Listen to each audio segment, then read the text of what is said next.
She looks like she just. I feel like she just hit the booth in that image.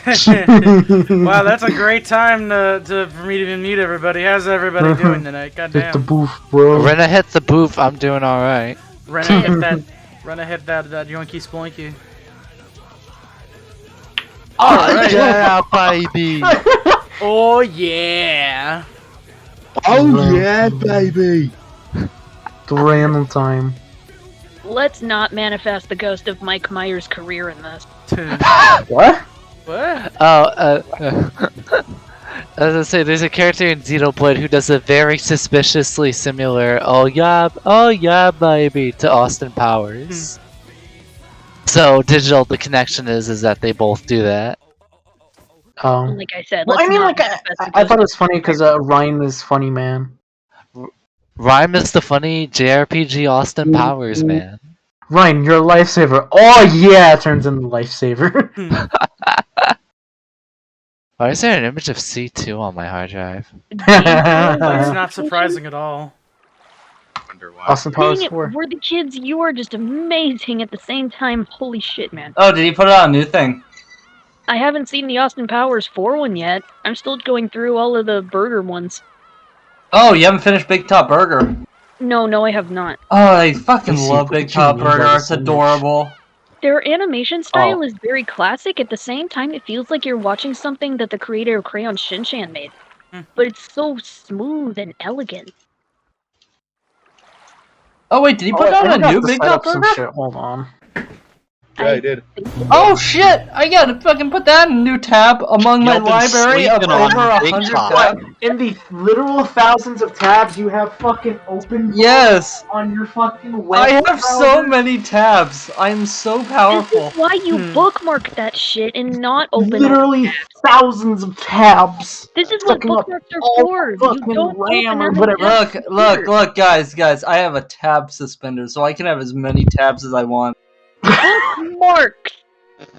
No, bookmarks are for special things. Oh Jesus.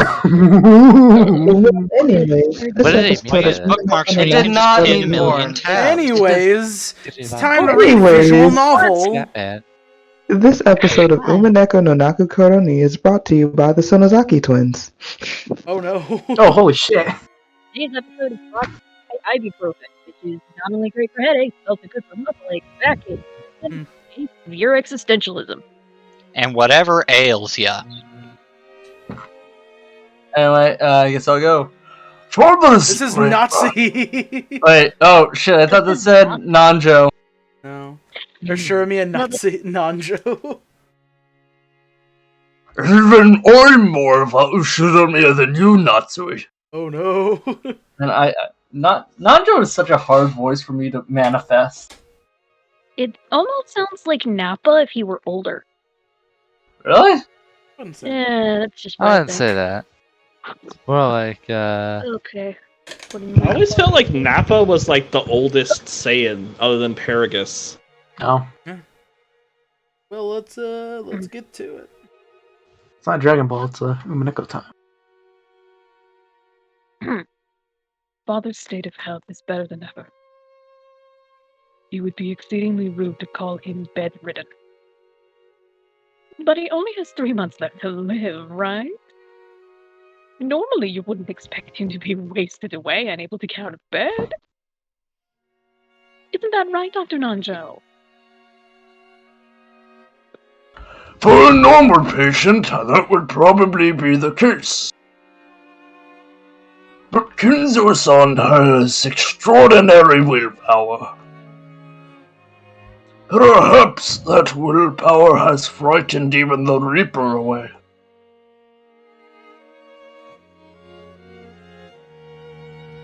Well, if he's that energetic, then I guess we have little to worry about for the future, right? Though, if he's got that much spunk, I wish he at least come to greet us. Isn't the whole point of this family conference to come and see Dad's face? I'm not even sure why we came now. Don't say that. If he were here, you'd complain the whole time about being unable to relax. Shouldn't we celebrate the fact that all of our siblings have gathered this year to spend some time alone? We didn't get to see him last year at and last year's family conference either, right?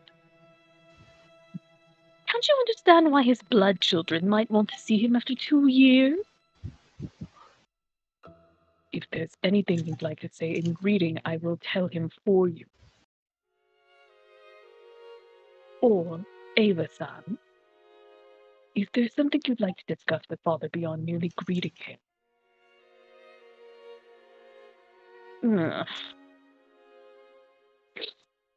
Come on, what are you talking about? Sheesh. Give it a rest, Ava. Natsui-san, forgive us. Ava just worried about Father's condition as his daughter. Please try and understand how she feels. I call that pester bitching. Indeed. Look how quickly you've grown to respect Father now that you know how much longer he has to live. Yes, I believe I do understand why you want to see him so much.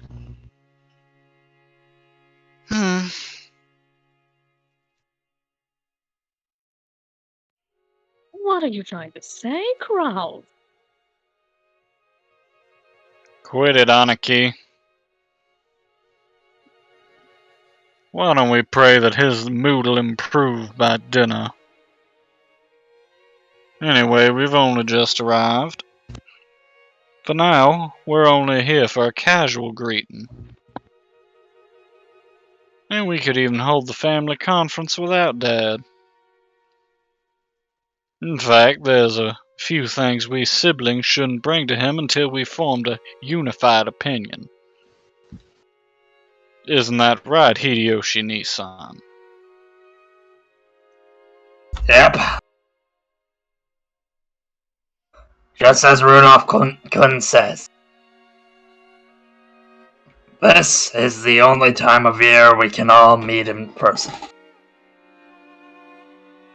We gotta take this valuable time seriously and be frank with each other.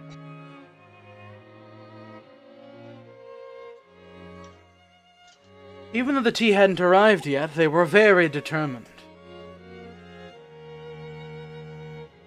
But before that, perhaps we can spare the time to enjoy some black tea at our leisure. Surrounded by the wonderful furnishings of the parlor. Kirie's words seemed to contain a subtle admonition directed at everyone gathered there. They understood as they cleared their throats and straightened their neckties. The atmosphere in the room returned to normal for a time.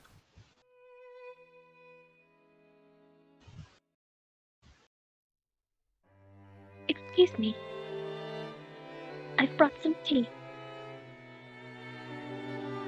Hey, Shannon-chan. You just keep getting prettier and prettier. What, is he gonna try to poach him from George now? Shannon entered the parlor, pushing the servant cart.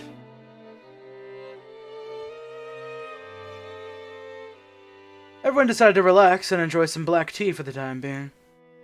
A wonderful aroma began to spread throughout the room. As far as anyone could see, the strained atmosphere from before Shannon's arrival seemed like a lie. Of course, Shannon, who was setting out the tea, probably didn't even notice. Kirie seemed to laugh faintly at how adult everyone was acting. Rudolph didn't like it when Kirie took the initiative and spoke at the family conference. It was his worthless male pride. He probably didn't want to look like a weak man who took advice from his wife. She understood that and did her best to refrain from saying any more than was necessary.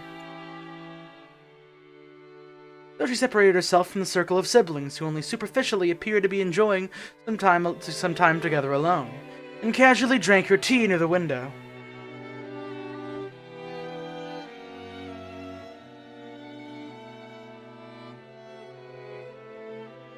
Nope. Yeah, notes. Oh, notes. That's like the. Yeah, it's notes. Sorry. No problem. Oh, you don't have to apologize. Just let in the audience. Mm-hmm. Yeah, soon everybody will know how crazy my notation system is. Oh, Rosa-san! I thought you siblings were enjoying some alone time. You must be joking. Sorry, don't take it the wrong way. I'm just a little exasperated by my husband.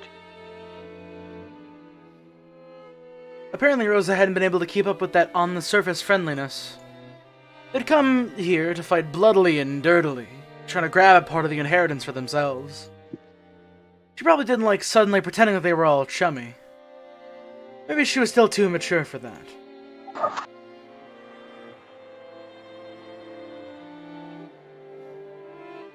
It looks like the wind started blowing hard out there. The plants are all shaking so much. The typhoon's probably gotten pretty close already. I wonder if we'll see a lot of rain tonight.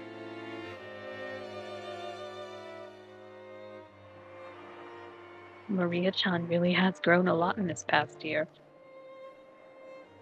Does it look that way? She still can't even fold her own clothing yet.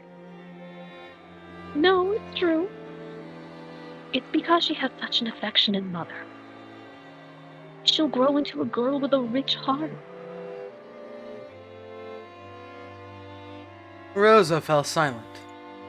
Maybe she was unsure as to what Kyrie meant by that. I'm a failure as a mother. Don't say.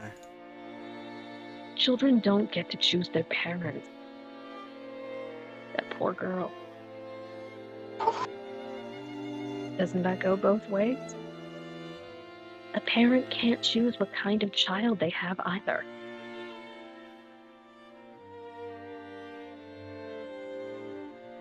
Rosa bit her lower lip.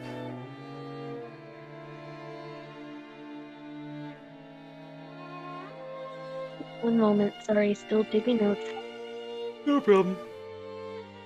These are gonna be great to go back over after after you finish. Oh, hell yeah. Yep. Yeah. Hope so. This isn't a matter of assigning blame.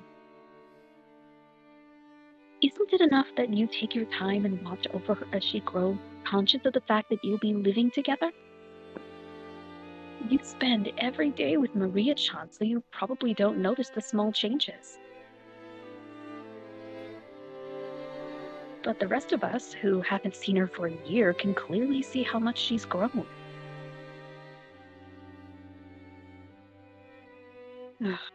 If you really mean that, thank you very much.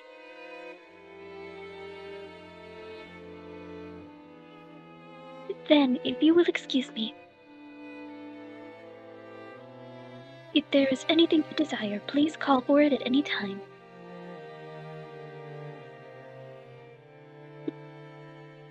Shannon bowed politely and left the room. As Hideyoshi and Rudolph, who had a soft spot for women, watched her go, the atmosphere in the room began to revert back to what it had been right before Shannon's visit. Oh, ballers. If Balmer can't calm down, well, that does still leave us with certain things we can't discuss. Right, Rudolph? Yep, that's right. We didn't come all the way out here just to drink some dusty tea, right?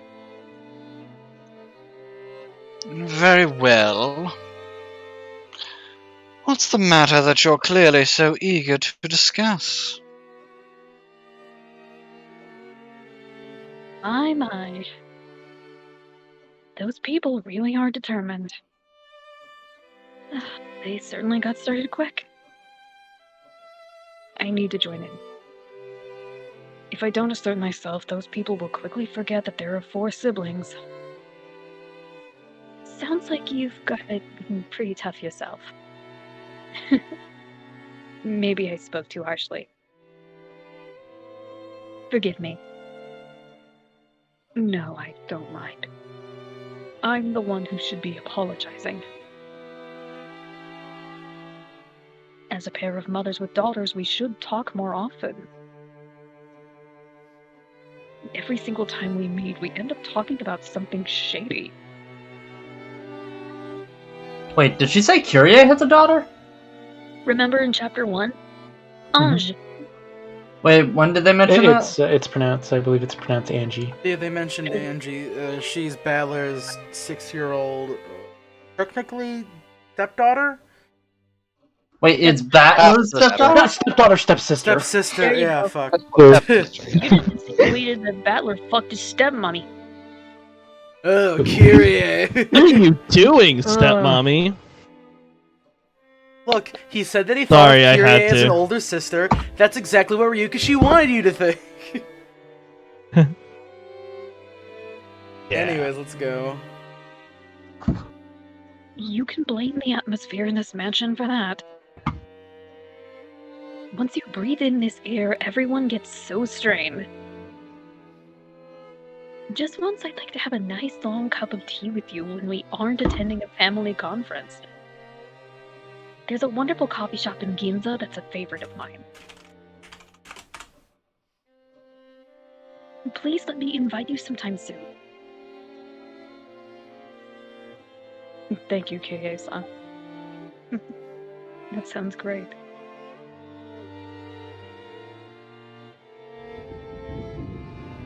Oh no. The sky's gotten dark pretty fast. I could almost believe the people in this room made the weather worse. There's already thunder. Oh? Was that one there? Huh? There really were small splashes of rain on the glass of the parlor window. Ugh. Though they seem to have worsened faster than expected. Just then a silent thunderbolt struck inside Rosa's head. Remember that her beloved child was out in the rose garden. A normal girl would try to go inside if the weather got bad. But Maria was different. She would sometimes get stubborn and refuse to move if rain or even if spears fell from the sky. This is Rosa speaking. Right, I told that child to just stay there doing that forever, didn't I? Oh no. Maria! Everyone looked right back at Rosa when she let out a small scream. What? What is it? I'm sorry, I'm going outside for a second. I'll be right back.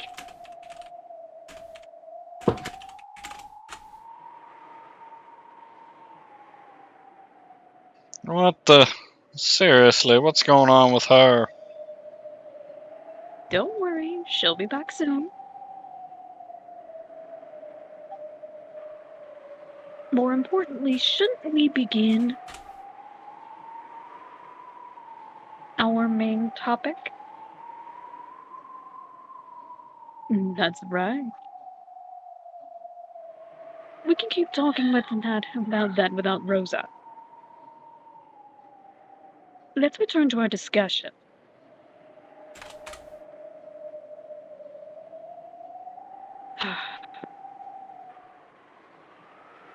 Rosa dashed from the entrance hall into the rose garden. Into the Rosa garden.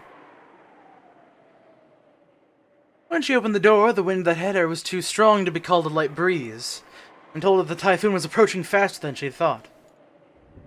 Just as Kyrie had said, the wind was mixed in with small droplets of rain. There's also a low rumble of thunder.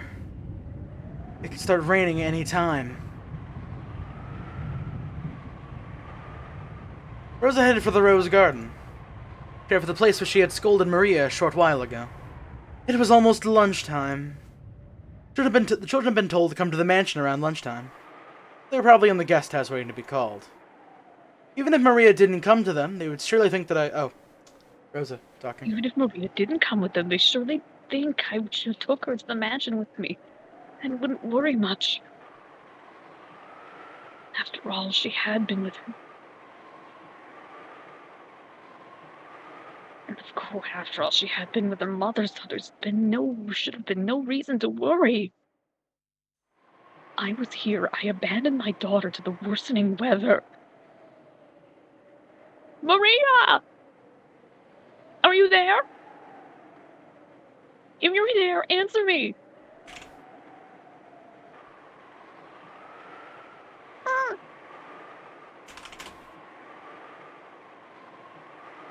I was right. She was still standing stock still, exactly the same way she had been in the place where I had scolded her. Held in her hand was the candy that I'd bought her, given her, and then stepped on and crushed. With that gripped in her hand, she stood there as the powerful winds whipped her hair about, tormenting her. Oh, I'm sorry. I'm so sorry. Sorry, Maria.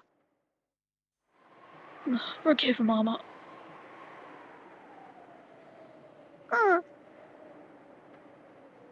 Mama, welcome back. I waited a long time for you to come back. The scary witch pinned me, but I stayed strong, waiting for Mama to come back without crying. Maria. Forgive your Mama. Forgive your Mama. You didn't do anything wrong. You were just possessed by a bad witch again. So I'm fine. I really like you, Mama. I love you.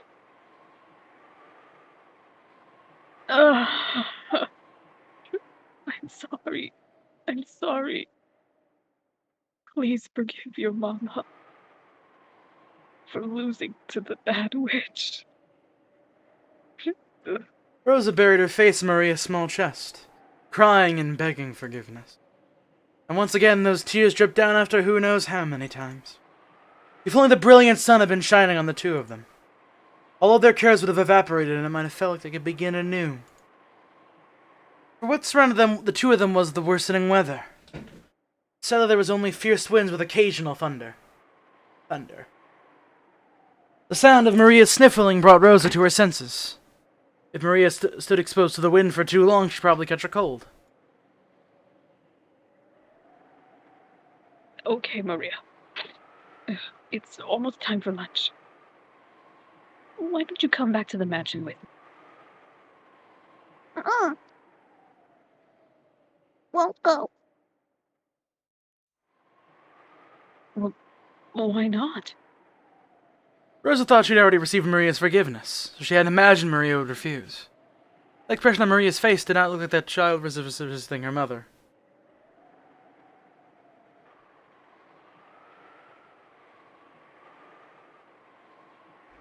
Maybe something. Maybe she had to talk to somebody. Oh, okay.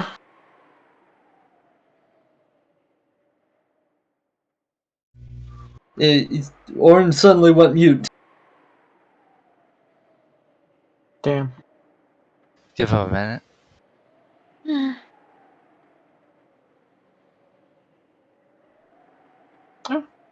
Sorry, back, talking to my mom. But that expression on Maria's face didn't look like that of a child resisting her mother. So Rosa couldn't understand why Maria wanted to stand still, pointlessly, as the weather grew even worse. Maria answered that question. It's Beatrice. She'll be here really soon. So I'm waiting. Maria. Rosa struggled to find words for a moment, then fell silent. They'll just managed to make up, after all. She chose her words carefully, trying to get Maria to come with her to the mansion without denying the witch outright.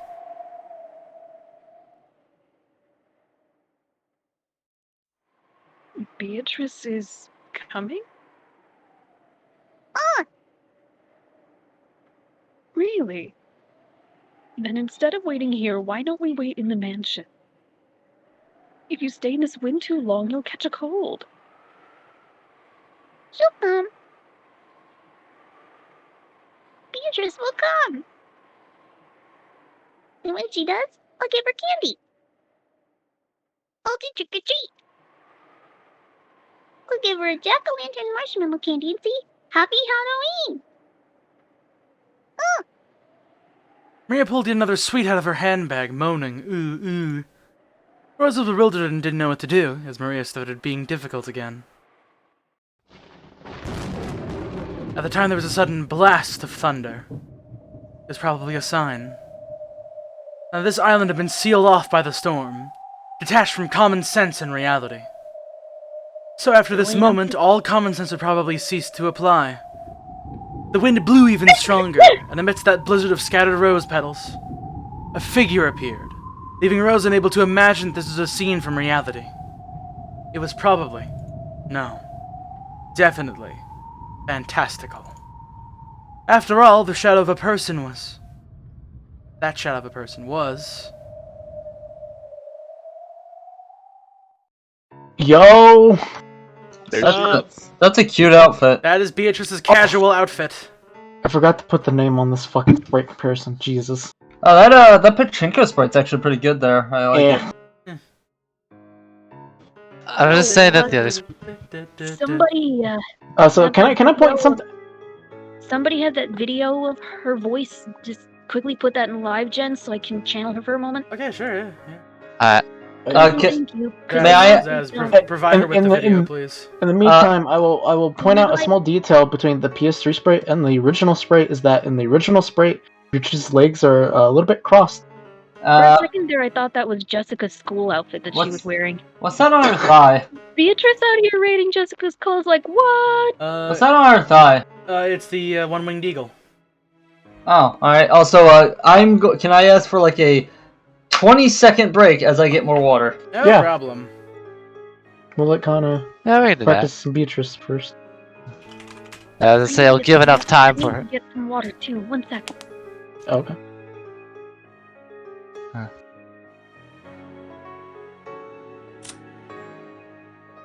So, oh yeah, also, show that shit on the fucking tree.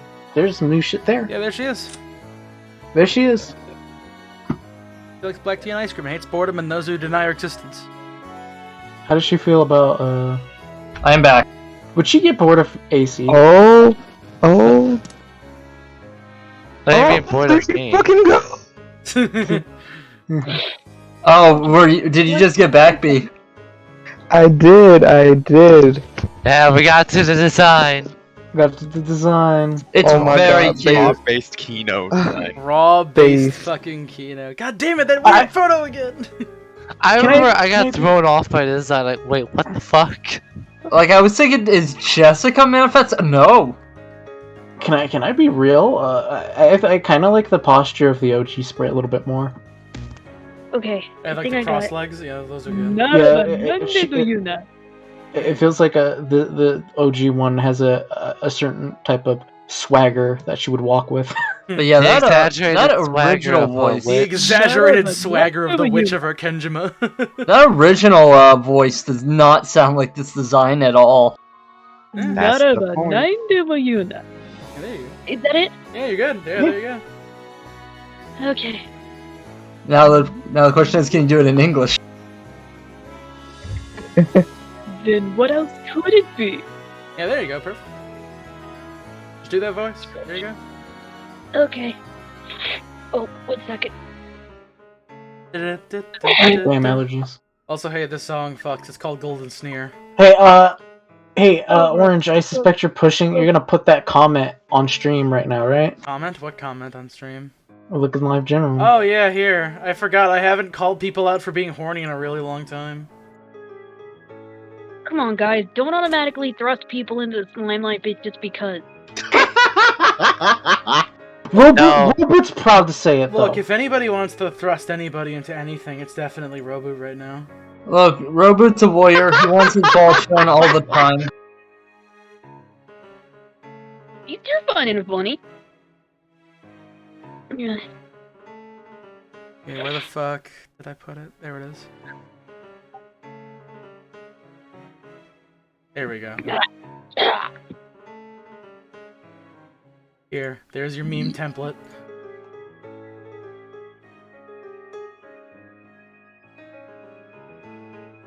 Okay, that's enough of that. Beatrice! Maria dashed over to the shadow. Normally Rosa would scold her daughter if she dashed over to someone whom she hadn't seen before and didn't know. But Rosa forgot to do that. Wasn't able to do anything but stand there, stunned.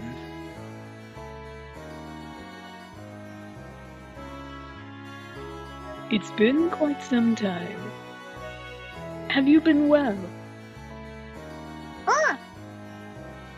I've been well. Witches don't catch colds.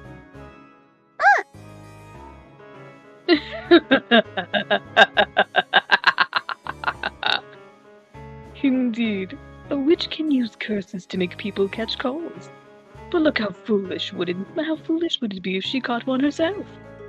From now on, you should take care not to catch something like a cold yourself. How am I doing? I will actually say your high pitched like scream laugh was actually perfect beforehand. Just like you can do like the low voice for everything else, but she goes like ah when she laughs. Okay, like an actual cackle. Yeah, pretty much. Yeah, actual cackle. Okay. Cackle. Yeah. Cackle. She patted Maria's head as she said this, smiling roguishly. Rosa couldn't have known the name of the woman who was happily spoiling Maria. However, Maria had called out of it in the beginning when the woman appeared. So even though Rosa had never met her, even though the woman still hadn't introduced herself, Rosa was able to know her name. However, that name held a special meaning on Rokenjima and in the Ashuramiya family. There's no way that something this stupid could be. That stupid could be. Beatrice! Happy Halloween! Look what we brought. I'll give you one too, Beatrice.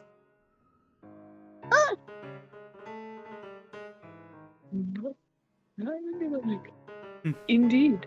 Happy Halloween. Huh, is this for me? How truly adorable that a candy would be made out of this, a lonely light of a man lost in the darkness of purgatory, unable to go to heaven or hell. Do or die. Right now on this island that has been cut off from both the world of humans and the world of non-humans, there may be no more suitable sweet.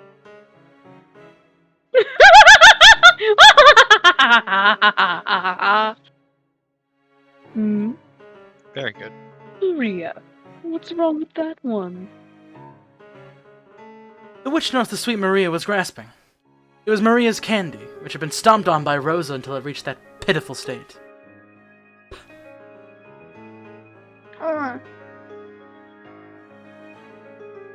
Got stepped on and smashed. Can you fix it, Pito? Maria didn't go so far as to say that it was her mother who had stepped on it. However, for some reason when the witch saw that candy, she looked at Rosa and grinned. A chill went down Rosa's spine, as though this gaze was staring straight through her. It shall be easy. Give it to me. Maria held the candy out gleefully. Rosa could nothing but watch, stunned. How did this person plan to trick Maria, somehow undoing the fact that the candy had been pitifully trampled? Maria looked as though she believed it could be fixed good as new. Without real magic, there was no way such a thing could be possible. My, it is quite crushed, isn't it?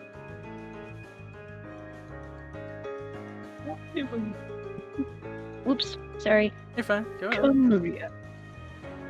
Close your eyes and try to remember. Because it really was that wonderful a candy. The candy of your memories is always full and fluffy.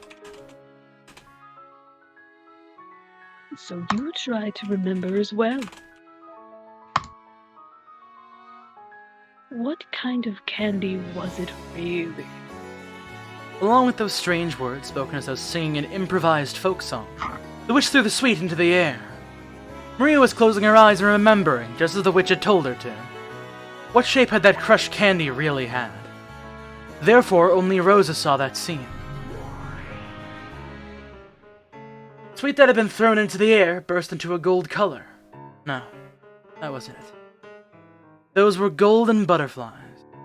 It scattered into several golden butterflies, and they began to gather in the witch's hand, which was held up to the sky.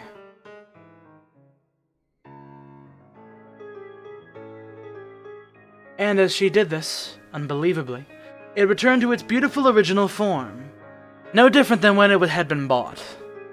Only Rosa and the witch witnessed that scene. Unable to comprehend what was occurring right before her eyes, Rosa stood with her mouth hanging open, completely forgetting to shut it. You may open your eyes. Take it. With this, your sweet has returned to normal. Amazing, don't you think? Oh!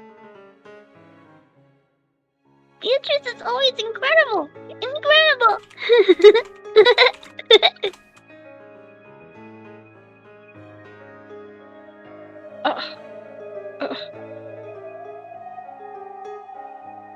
There's a stark contrast between Rosa's shock and Maria's innocent joy. Was that what the witch was laughing at? A smile floated to Beatrice's face, one different from the smile that she'd shown Maria. Does my face seem familiar? If you stare so fixedly, you might burn a hole through it.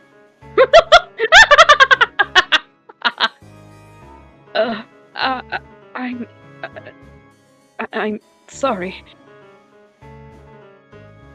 Those words triggered something very clearly in Rosa's mind. Rosa knew this face. She knew it from the portrait of the witch. But no.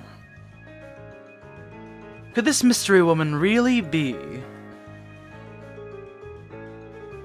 Maria?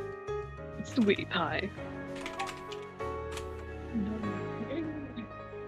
I give you this in exchange for the sweet you gave me.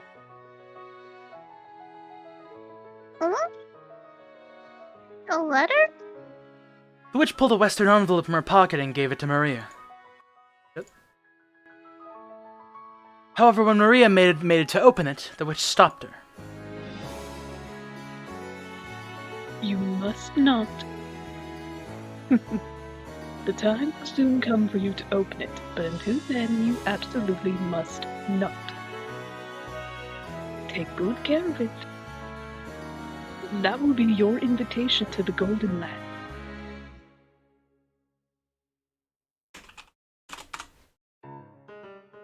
The Golden Land! So you'll finally take me there!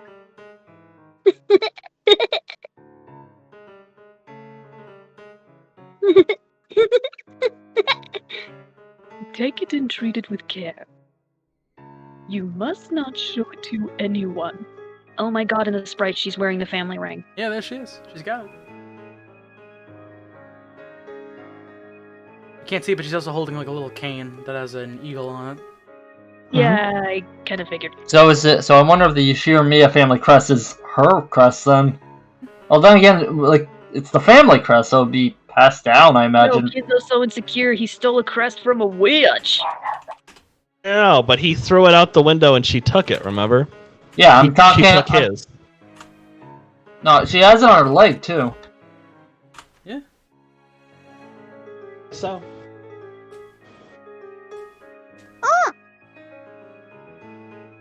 I'll keep that promise. You always gotta keep promises with witches. And this is for you. Huh? Me? She probably hadn't imagined the witch would speak to her, too. Rose was bewildered by the second western envelope, which was thrust before her. She'd seen this type of envelope before. There could be no mistake. It was one of Kinzo's special envelopes, used when he wrote with his own hand and bearing the Ashirmia family crest. It was sealed with red sealing wax, and furthermore it had a mark that seemed to have been made by the head's ring. In other words, even without asking what was inside this letter, Rose knew that this woman, whom Maria called Beatrice, trusted enough to be placed in charge of a personal letter of the current Ashirmia head. It could have been any of the 4 siblings. However, the fact that I have met you here probably means that you were chosen by Kinzo's roulette. So take it. Then read its contents aloud while seated at the dinner table. When all of the siblings are gathered. Please and thank you, sweetheart. What did you say? Rose looked back and forth several times between the witch's face and the envelope that had been handed to her. Today was the family conference, and the biggest object of discussion would be the inheritance problem. So she had joined together with Ava and Rudolph, and they planned to force a certain condition on Kraus to try and extort several 100 million yen in cash out of him. It was as if the witch could see through all of that. What does she intend to announce when all of the siblings are gathered? And with a personal envelope that no one but the Ashura head can use.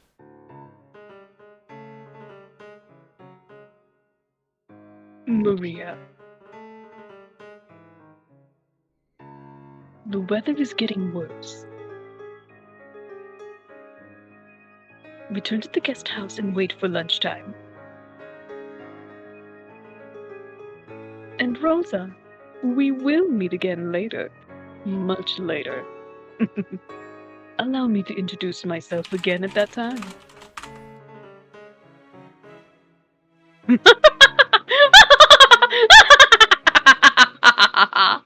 The witch turned her back to her, laughing. Then she began heading towards the mansion with an air of composure. Maria energetically called out and watched her go, then began to dash towards the guest house, leaving Rosa behind. So she wanted to inform the other cousins of her fortunate meeting with the witch as soon as she could. At last, Rose was left alone on the rose garden as the winds grew stronger. And would do anything but pray that what happened was just a daydream.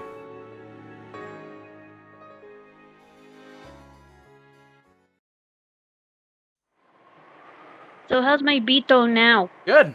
Really good. Hey, that's pretty good. Still been. It's very on point, I would say. I like both versions, but this version is more accurate to the original dub.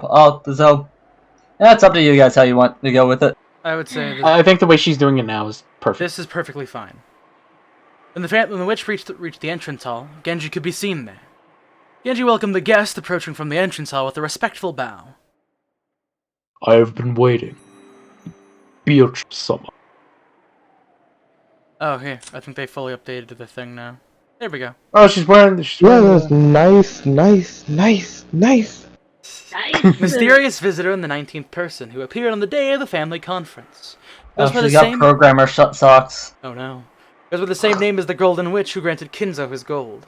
Both the reason and the purpose of her visit are unknown. She was ushered into the VIP room, which no one has been allowed to use in the past. Wait, what? Yeah, well this is about to happen. It's been quite some time, Genji. You've gotten old. No matter how old it becomes, furniture carries out its work like furniture until the end. Oh, how? I remember how that man's wife used to be jealous of you. Is Kinzo doing well? He is doing extremely well.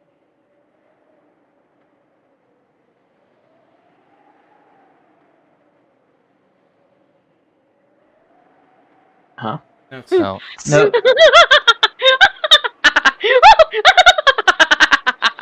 The witch probably left because she knew Kinzo's own doctor had announced that Kinzo didn't have long to live.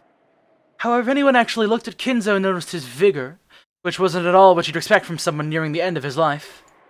They might easily say they call that doing extremely well. Maybe that's what the witch was laughing at.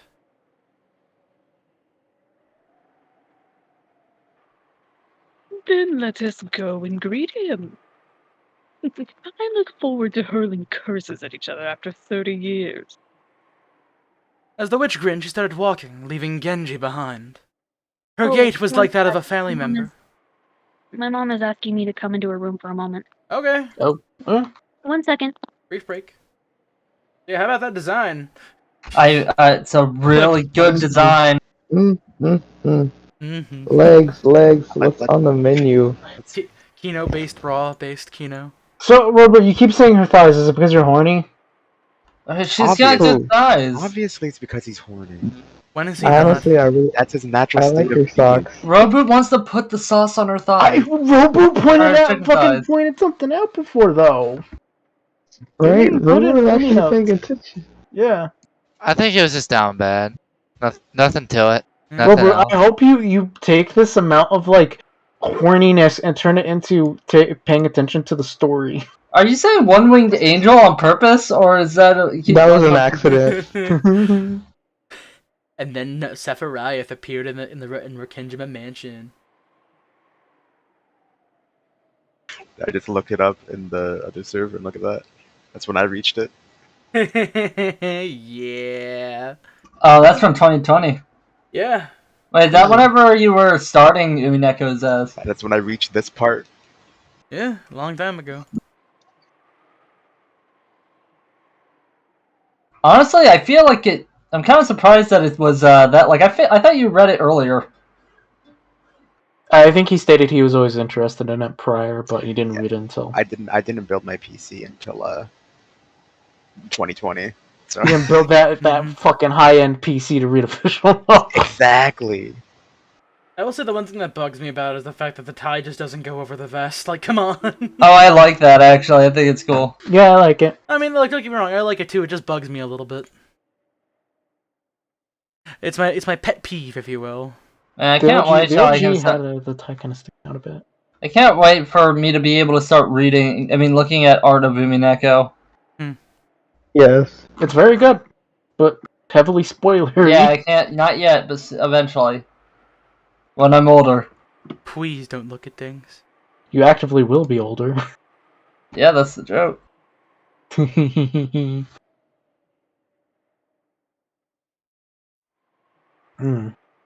Hashtag fandom. And Khan's cackle is really good. Oh my god, I gotta go show you guys some edits in fucking Fight Club that I did forever ago. Yeah, I'm gonna go pee. I'll be back. Hell yeah, we can finally dredge things out of Fight Club. Yeah, I could. Also, I can go get some snacks. Another gate has awakened. I hope it's not a Gamergate. Some people still think that's a thing that exists that is happening.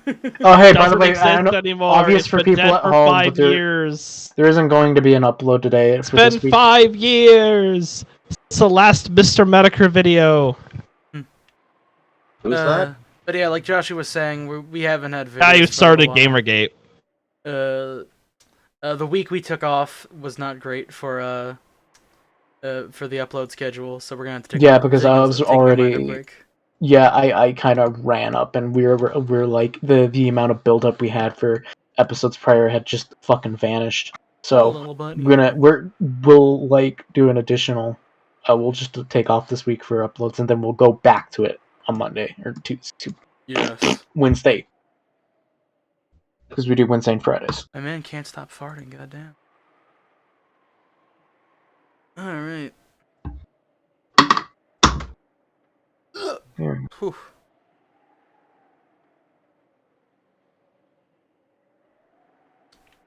Now I'm gonna. I'm back. Some art of Ramlethal eating a hamburger. Oh, that sounds nice. I'm hungry. Can you post that in here? I want to see that. Yeah, sure. Here's art of Ramlethal eating a hamburger. Anime girls with hamburgers are really good. Yeah, I like that. I was expecting it to be like sexy or something. I did not expect it to be goblin. A cute girl, not necessarily a kind of goblin. Which, fucking nah. Hey, ramen. Oh, ramen in the chat, based. Yeah, ramen in the chat.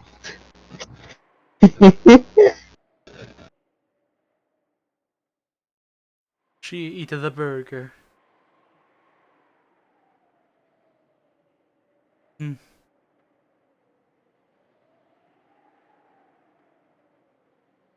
Gotta take a guess. It's dog stuff that Kaneko's gotta do. Yeah, Kaneko's always got something going on. What can I say? She is a very important part of her family. I see Zaz's retweeted power art. Kaneko's mom had something going on. I've never retweeted power art in my life. Okay, that was terrible. I do apologize. Your icon, your fucking icon changes every day. You just find a new piece of power art that you like. I keep on thinking you're about to say power armor, and then I get disappointed. But power's better. You wouldn't be disappointed if you just read Chainsaw Man. Look, man, I really like power armor. Power armor is really cool. Yo, shout out to the guy who has a bunch of Rena Ryugu fucking merchandise. Wait, Yeah, shout out to Christina Oh, Applegate. you mean Nicole?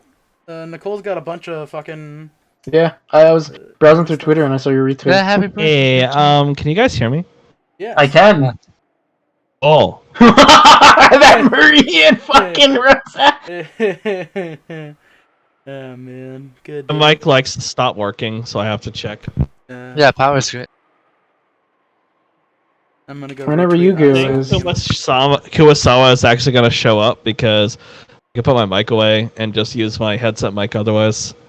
I don't know. She probably Let me will. check my notes. Why is there a Rena Ryugu? Rena Ryugu. Hey, Kuwasawa Rena did... amiibo? There is, in fact, no, there's no Rena amiibo, but there is multiple Rena figures and a Rena Nendoroid you can get. I had to ask, does Kuwasawa have the eagle on her anywhere? No, because she's not a She's a super servant. Of course she wouldn't. I mean, like Genji. The servants, like Canon, Genji, Shannon, they all have it. Yeah. Yeah, the super servants get it, but not the regular servants. They're super cool. Her claim to fame is just her seniority. This is Look at that ageism. Who retweeted This Butts on my is timeline? Oh. ageism. I'm trying to get into the voice for that. This is ageism. Hello, I'm Sort of George. it. I'm George. Sometimes it's really hard to get that voice. The milkshakes bring all the boys to the yard. It's starting to turn to Christopher Isn't Walken. that like it's better than yours? I'm right. It's better than yours. Could teach you. I could teach but I have you, to charge. but I have to charge. All rise for the Kumasawa national anthem. Oh, say, can you see? And now the stars of Umineko When They Cry are gonna sing the national anthem. I shall proudly we have. At the twilight's last gleaming. Last gleaming. Oh no. You can't make me do this. Oh Jesus! The cast of Umineko sings the national anthem. It was July 4th, 5 days ago. God damn it. Was the first single banner thing actually real? Oh man, I have to sign up for classes in Produced by 4Kids. 2 weeks. Was what real? Stars of 4Kids sing the national anthem because That the only was place I've very seen real. that was a real is ass with event. a bunch of like That was I was alive. pictures looking at Do it. not cite deep magic to me. I was there when it was real. That fucking happened. Man, I wish I knew what channel 4Kids was on whenever I was a kid because I really wanted to watch Sonic. Isn't it? It was Fox. Yeah, but I don't know what Whatever. I don't know what the number was that I had to dial into my remote control because I really wanted to watch Sonic X. I also really wanted to watch. Fire. I really wanted to watch Mega Man Battle Network 2. I only watched like one episode of that, fell in love, could not figure out how to get back to the channel that had it. Oh god, I feel like that just unlocks suppressed memories. Yeah. I feel every year just like, oh my god, this was a real thing that really happened. Man, Battle Network is fucking awesome. I wish more games copied that combat style, but I think only one step from Eden did. Would any of you guys remember Magoozy? I don't know I what do. you're talking about. I do. It had the girl and the monsters and the underwater. What about the Cold Lyoko? Yeah, I remember. I remember Code Lyoko. I remember hell Code yeah. Lyoko. Orange retweeted something. How could you forget them big ass foreheads? Child's first isekai. What? Basically, yes. Yeah. Orange just Man, retweet. I used to Hold on, watch what was that about like to say? religiously along with my entire family. Run it back. If you watched 4Kids, was Sonic X an isekai? I mean, technically? Yes, I guess actually. for Sonic. For Sonic, it Reverse was. isekai. Also unrelated, Orange just retweet killed me. What? It's just Soldier Boy holding an imported copy of Guilty Gear 2 Overture. Yeah, keep it in your memories. I don't care for revisiting old content. He's gonna play it on the Soldier Boy system. Oh, is it not Bandit good anymore, Ramen? Revolver. Does Code Lyoko not hold up? It kind of does. It's not as amazing as you remember it, but I feel it like kind the of art does. style Yeah. doesn't really hold up as well, but Do the I feel like maybe anime the parts story is hold okay. up? Do the Totally actual Spies anime parts doesn't add up. add up or hold up? Either. Hungry.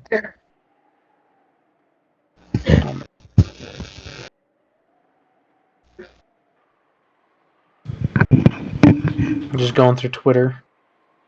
I bet you are. Well, Orange is the one that retweeted this art of power. Because Orange knows I'm just waiting for a little section to go wild for a second. Like, Yeah, there's something coming up, and the sooner Khan can get back, the better. AI the Lyoko files. Post in the Fight Club what it is. I'm interested. ID Lyoko file.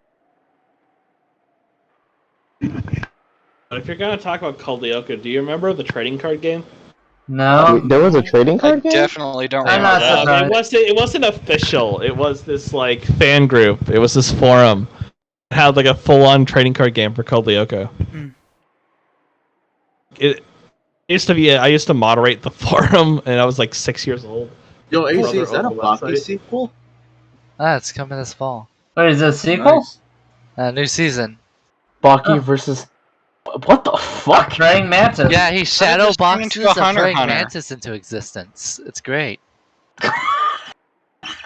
A giant one. I have no... A What the giant fuck goes on in that series? Jesus Christ. It's the worry best. You about should it. watch it.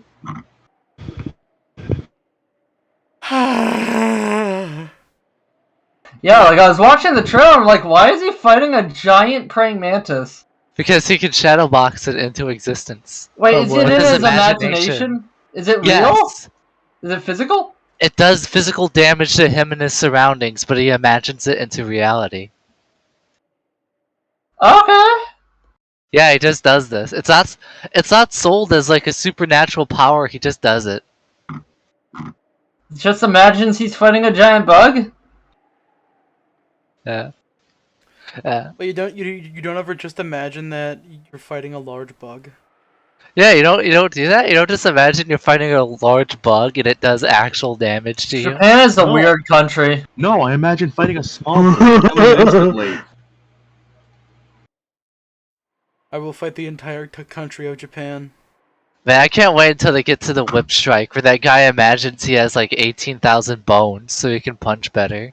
I can't wait for the new multi-blood fighting game. Wait, do you mean to tell me that like all the shit in Baki is just people's imaginations? At the later giant part, bug, like, that's what I put into chat. But like they actually physically attack each other. The imagination is just training So for the I- real Speaking- deal. I Speaking feel of like giant bugs, like what I put into chat. I feel like Baki. I don't know anything about Baki, but I feel like it should have Mortal Kombat X-rays. I feel like I think it does in the manga sometimes. But yeah, it should. It would add several layers. I think. Yeah. But yeah, he's gonna fight the world's strongest inmate. That makes me want to read the actual manga of Alita. I got Ramen. I actually got like a big book of Alita. I just never really dove into it. Man, I hope that movie gets a sequel. I don't think it is gonna get one though. Yeah. It's so rare for there to be good anime. Even inspired decent. films. Yeah, decent enough. I can't believe I can't. was Yeah, Orange is pretty right. good. It's so rare for it to be good. And it was the first time I actually ever heard of Alita. I watched the movie in theaters. It was okay. Big anime eyes though. Yeah, that's Not fine. bad actually, but yeah. Oh, did you accidentally click Orange? I accidentally Yes, clicked. Yes, you did. You fool! I mean, to be fair, it's my line, so whatever. How dare you? But yeah, watch Baki. It's great. I'll watch Baki after you read I the Somnium Files. Okay. Yeah, as I say, I'm playing. Would you recommend stopping on a manga to read it? It's up to you. How far are you in Automata? I'll DM you the exact. Are you in Route B yet? No. Oh well, You fucking still, get going. well, you bitch. still got a ways to go. Yep, I still gotta do Route B. I've done a tiny amount of it. Let me look how far I made it into Nier Automata, or how long it took me to beat Nier Automata. Are each of the routes shorter? Like than... Oh yeah, well yeah. 2 is a little bit. 2 is a little bit shorter, and then C is the longest. Okay, because like I was kind of worried that I'm redoing the entire game because I'm retreading a lot of stuff in Route B. I almost 100% of the game in like less than 50 hours. How much of the routes is just retreading what I've already seen? Just the first 2. First 2. All right. And then like the rest are like entirely new content. Because I like the combat's fine, but I don't really care for it in Automata. I don't know, just something about it. Like it's fine. Like I enjoy it. Yeah, have you played Bayonetta? I did. I thought Bayonetta was fine. It's like I didn't like. I like DMC more. You don't worship it. No, it's like I think that there's just too many combos in Bayonetta because I just feel like I'm end up button mashing a lot of stuff. Play DMC then. There's too many combos. I do play DMC. Action game. Oh no! It feels like I'm not putting much mind into it, much brain into it. At least Playing you're doing the harder, inputs, right? playing a harder Oh difficulty. brother, this guy stinks. I think I am on the hardest difficulty in it. You have to And unlock I'm a harder back. difficulty by playing the game multiple Oh, times. she's back. Oh, my kneecap! Oh, she back! Are you okay? Oh, You good? Just hit my knee in a very sensitive place on the desk. Ooh, you hit, Oh. you hit the weak spot for massive A sensitive damage. place on the desk or a sensitive place on your knee? That desk Kaneko has a took- very sensitive spot. Kaneko took critical damage. Do you need a moment? My mom got a new tablet. That's cool. Oh, good that's for your nice. ma. Nice. Good for your ma. She traded in. Oh god, that hurts like hell. What did you hit your knee into? What did she hit her knee into? My Her desk. desk. Your desk. Okay, Did so that to my elbow earlier today. Oh my god, that hurt. Kaneko's desk did a critical on her. It's like No one of those. problem, I have a Let's, wait. Could you say that her desk gouged the knee and killed? Ooh. Ooh. Goo goo. I don't get it. What did he say? Gouge the knee and kill. It was a reference to the what is it? The epitaph. Yes. Yeah. Gouged the knee and killed me. Says the guy who jerks off cartoons. You know, I may be simping over a girl who's been dead for thousands of years, but at least I don't jack it off to cartoons. I thought you were doing your Sakura voice for a moment. Pardon me. Oh no. It is kind of close. Pardon me. Bienvenue, power bottoms. Wait, what? What? I'm a Reddit gold user. Why are you talking about my I TV? got the joke. Why are you talking about my TV's name? Hey, you guys know that visual novels are great? Yeah, they are. As the witch grinned, she started walking, leaving Genji behind. Her gait was like that of a family member who knew the inside of the mansion well. Genji followed her in the manner of one who served her. And you found Genji. At the time, Kyrie came out of the parlor. Probably gone out to fix her makeup or something. When she saw Genji following the witch, she was surprised, although her expression did not change. A guest for Kinzo had arrived, despite him being almost dead on the day of the family conference, when the fate of the inheritance was to be decided. And furthermore, the person was familiar enough with the Ashuramiya family household that Genji was following behind her. Kyrie immediately realized this person she had never met before was deeply important. Kyrie and the witch's eyes met. Realizing this would be rude to pretend not to notice, she greeted the witch. It's a pleasure to meet you.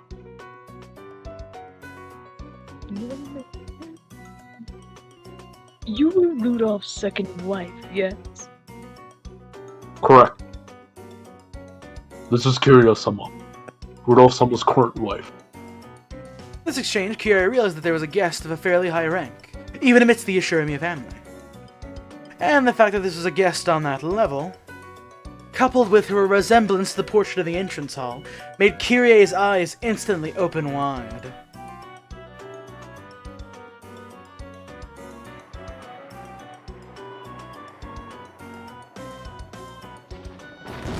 Yeah! Yo! There we go! Whoa! Now that is a phone screensaver, baby. Click, click goes the snip pic. Let's fucking go! Con, if you want like a higher res version, I can Magic. get you. That's how.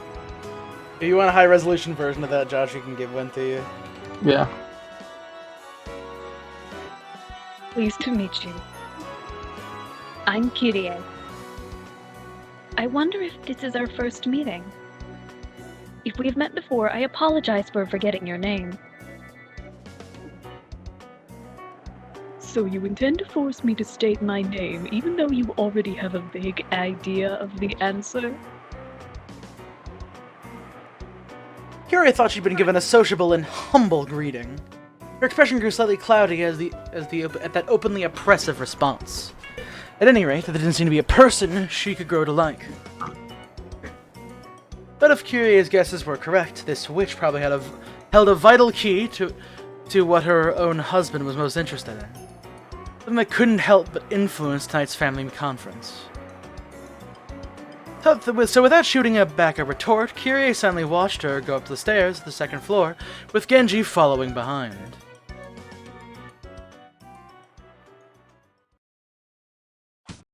There you go, Con. Hot damn, thank you. When someone tapped her shoulder, from behind, she was so surprised she almost choked. It was Natsuhi. Kyrie-san. Oh, the penny's back. Standing still in a place like this. Are you not feeling well? I'm sorry. I was just fascinated by the portrait of the witch for a bit. Oh, you mean the Golden Witch Beatrice? The one whose goal was supposedly necessary for the revived Yoshiramiya family we see today? Quite a fantastical story. Just one might expect from father. Natsuhi spoke in a perfectly ordinary way. It was the sort of comment you'd expect from someone convinced that the thought of a witch existing was ridiculous, no more than another of Kinzo's ramblings. However, for some reason, that point of view didn't seem quite right to Kyrie now. Just a moment ago, she herself had seen the Golden Witch come in from the entrance hall and climb up the stairs.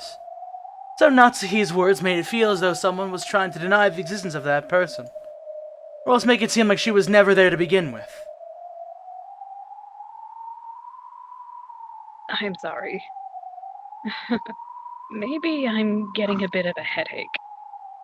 I think I'll rest for a little while. Oh, is that so? Then I have some good headache medicine. I will get it for you.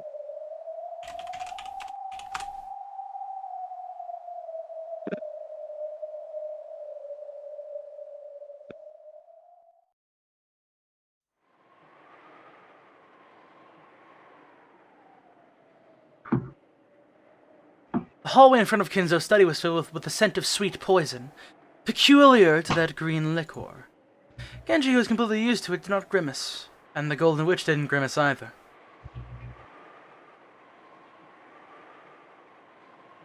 How long has he been in here since last he left?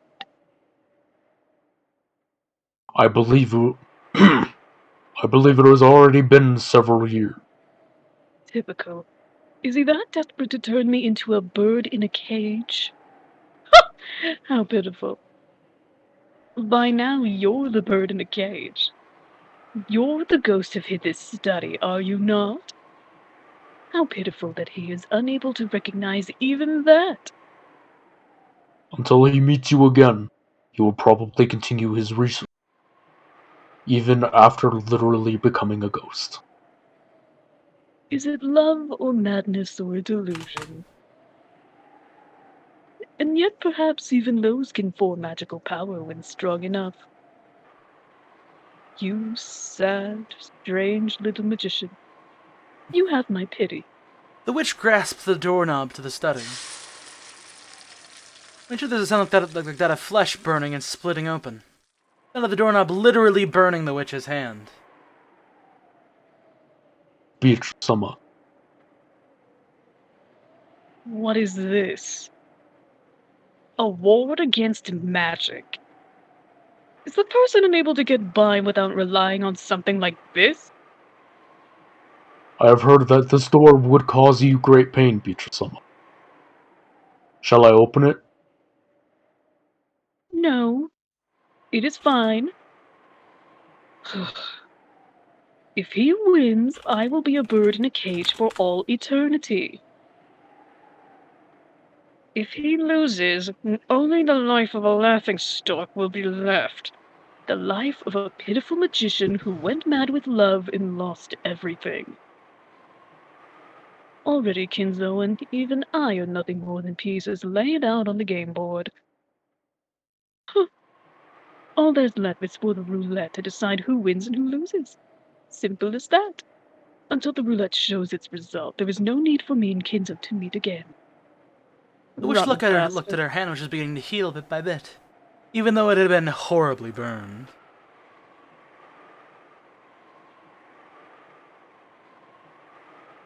Or perhaps that is why he has this ward here in the first place. Yes, perhaps even that is honorable in its own way. By now, everything sits on top of Kinzo's game board. I like it, Kinzo. Allow me to enjoy my game with you. Allow me to enjoy the failure of the final gamble of the old magician who fell in love with me and threw away his entire life. Damn. Damn. I forgot how to do Genshin. Fuck. Rondo with Witch Razor.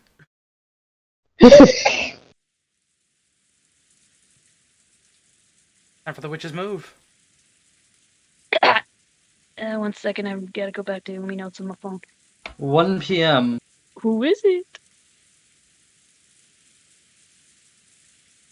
Excuse me. I have brought lunch. Enter. Excuse me.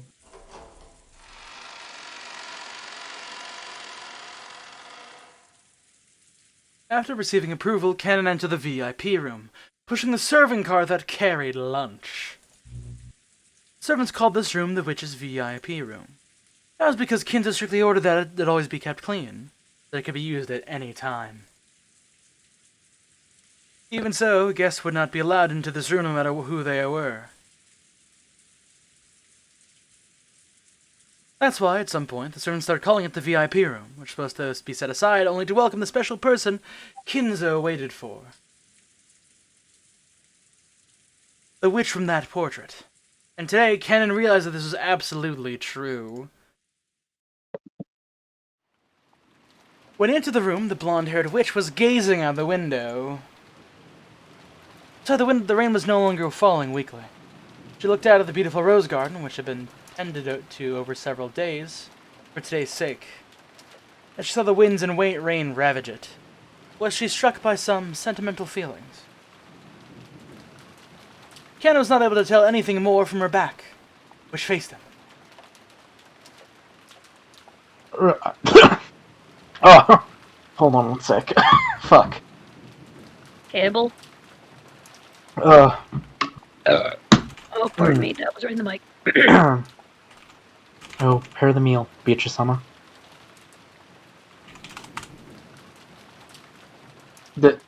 Cannon went out of his way to call out the witch's name, hoping that she'd turn around.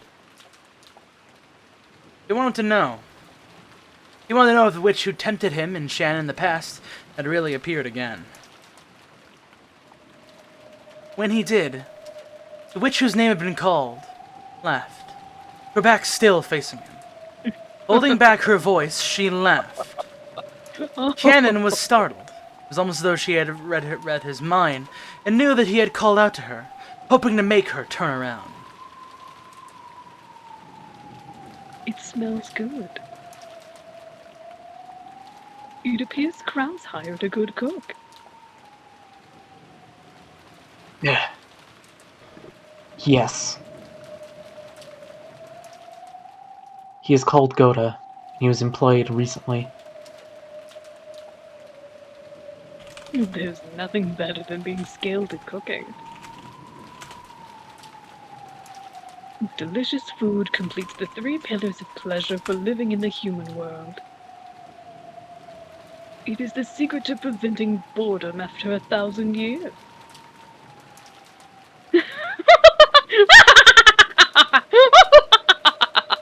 Kennen and the witch's eyes met.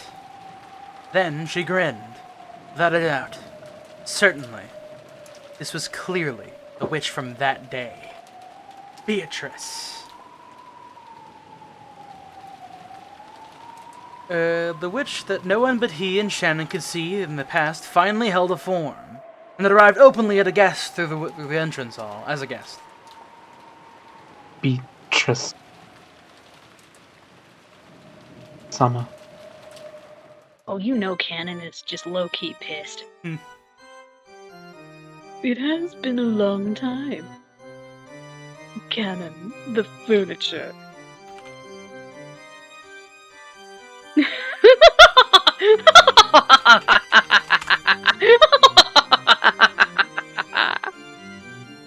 It has been quite some time.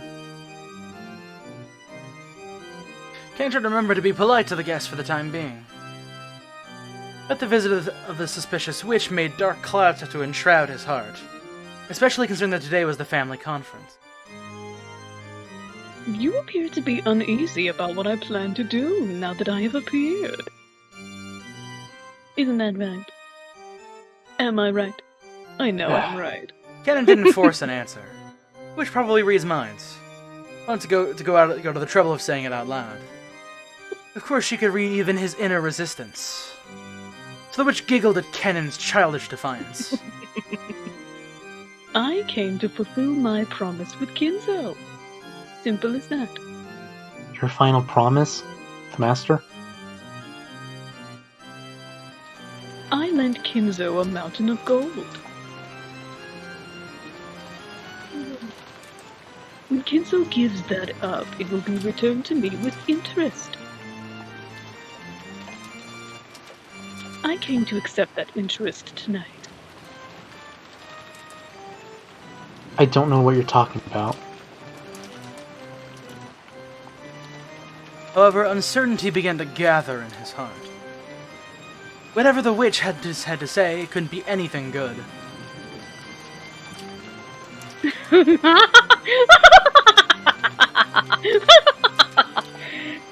There's no mistake. Whenever witches have something to say, it's never anything good. You are correct. However, like scissors, the potential of witches depends entirely on how they are used. Sometimes there are those like King Solomon who succeed in great exploits. However, most who make use of us end up meeting a cruel fate, just like in fairy tales.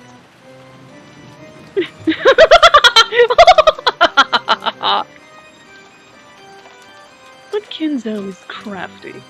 Maybe a tad too crafty and with too much of his head of his own arse. He's incorporated even my collection of the interest into his ceremony. Is he an absurdly powerful magician who can surpass even me? Or else a mere fool possessed by madness? Take your pick. It's probably either.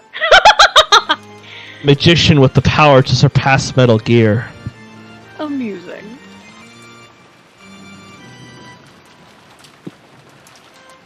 Huh? Hey. Truly amusing.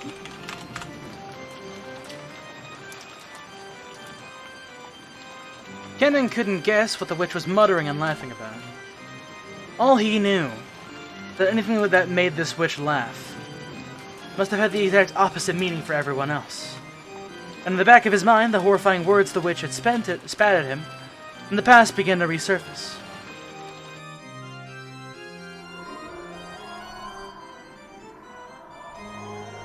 This is Beatrice talking. Did you think I'd lend you my power and ask for nothing in exchange? I'd gladly assist a pair in love. In exchange, I'll enjoy watching the cruel fate they will eventually meet. I have never come across a better show. Not over the course of 1,000 years.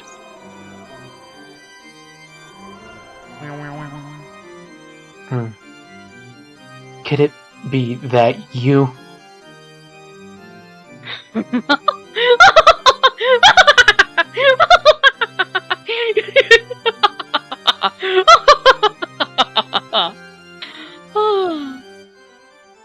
Behold the sweet fish river running through my beloved hometown.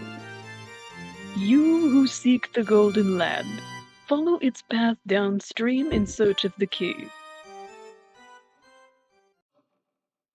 The witch suddenly began to recite a bizarre poem. It was something he remembered hearing. Could it be the witch's epitaph? There was no mistake. It was the epitaph that accompanied the portrait that the witch Kinzo put on display. Relatives had guessed that it referred to the location of the hidden gold, but no one knew what it meant for sure. The witch suddenly began reciting the epitaph.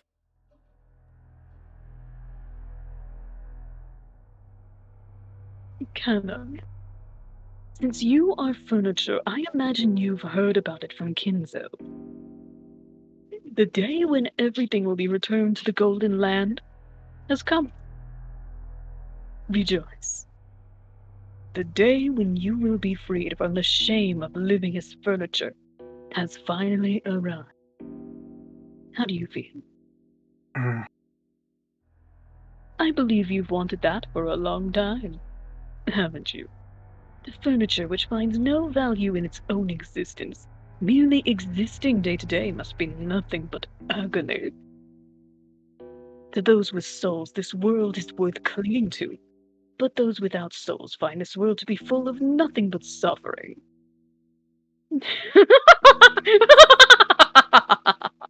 Complicated expressions flitted across Cannon's face. Kinzon's. This is the day of release that Cannon had been looking forward to. Die. However, the coming of this day had been mercilessly sudden. And for some reason he didn't like to have the hateful tone used by this witch, as she informed him of the coming of this long-awaited day of rest. Cannon couldn't even decide what emotion he should be feeling. Why do you not rejoice? Could you actually have some regrets left in the real world? As mere furniture? I have none. No regrets. Because Then why does your tattoo say regrets? Listen, milady wanted it. I am furniture. If you tattoo your furniture, you're no better than a meth head.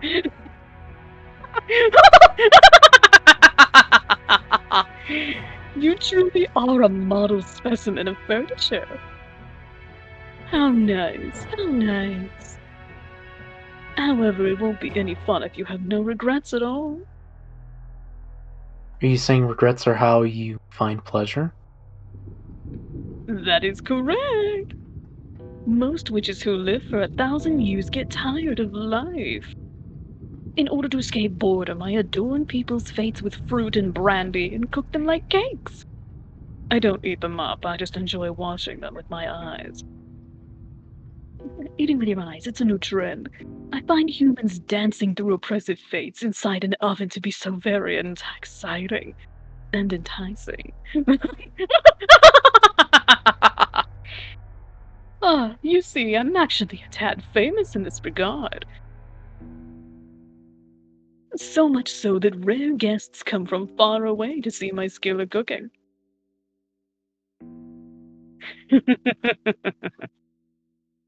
Perhaps. This is something that mere furniture cannot understand. Boop. Cannon couldn't understand what the witch was saying. However, he finally realized there was a terrifying being who treated the fate of humans as a show, enjoying it whenever some harm befell them. However, furniture has no soul or life. Wait. Pitiful furniture does nothing but serve until the day they're released from the real world. The furniture like that, the witch who had come to release them from everything, was a being to be received with overflowing affection. Even though the day Canon should have been waiting impatiently for has come, he was confused by his own inability to accept it easily. Why was it? The face of Shannon, the person he loved who was his sister, rose to his mind. And for some reason Jessica's face did too.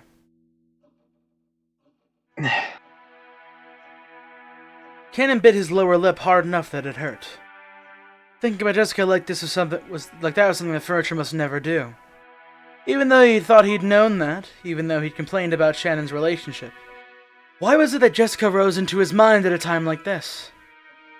He felt a little shameful at his own naivety. And, to forget about Jessica, he turned his thoughts to Shannon. Shannon is also furniture. He had no reason not to rejoice at the coming of the day when she'll all return to nothingness. But Shannon, through her relationship with George, had experienced an emotion forbidden to furniture. Even though she isn't qualified to be bonded with him, she's still trapped in a dream that she isn't allowed to have. Will Shannon be able to joyfully accept this development? No, she won't. Shannon still has lingering regrets. Those will probably become a great source of pain and torture for her. And those lingering regrets were planted by none other than this witch. Why? Because that would be more interesting. Nothing more. This day, that Shannon should have been waiting for impatiently, will probably be a harsh burden for her, giving her emotions that she must never experience. I thank you for granting me, us, furniture, the day of our release. And I hate you for making this day so difficult for Shannon to accept.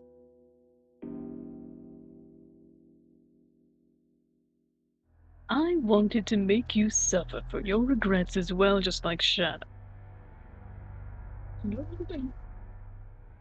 However, you continue to live like furniture without foolish honesty, never getting ensnared by me.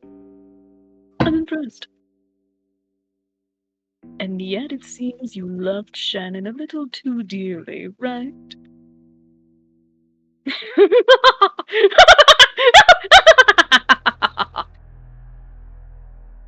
Shannon's regrets are now your regrets.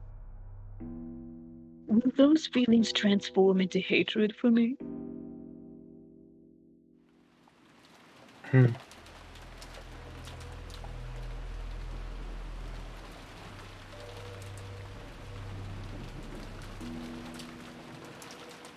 If you wish to kill me, give it a try.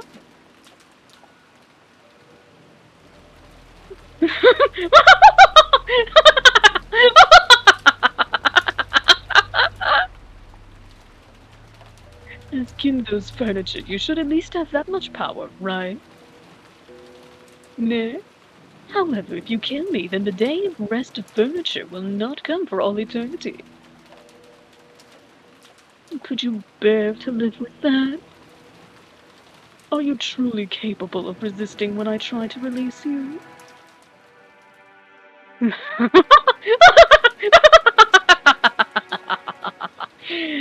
Kneel.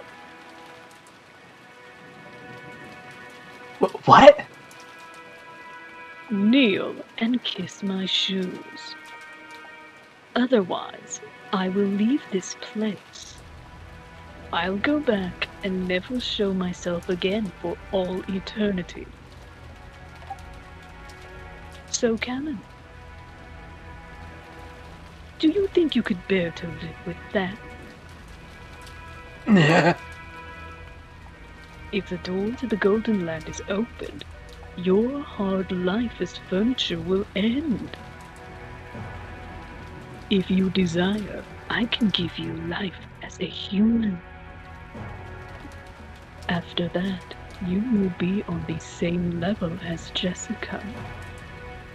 Surely you want to experience the taste of love. There's no point trying to hide. After seeing Shannon indulging in a sweet sea of love, you grew jealous. You are sorely tempted to know the taste of love.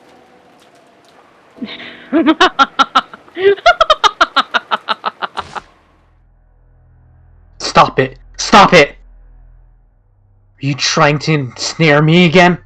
Why, yes, is it working? I won't be reduced to a toy for your amusement. Oh. Then I will be satisfied with Shannon alone. After all, you are the only one who was implanted with a seed.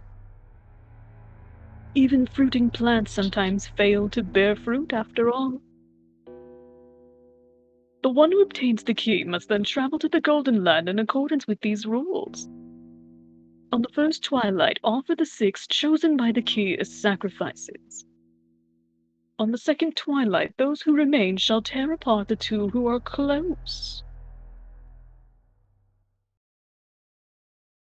The witch recited the epitaph again.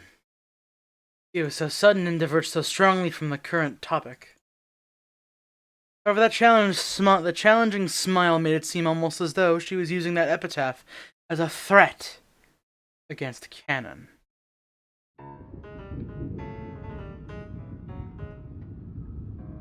Do you not understand?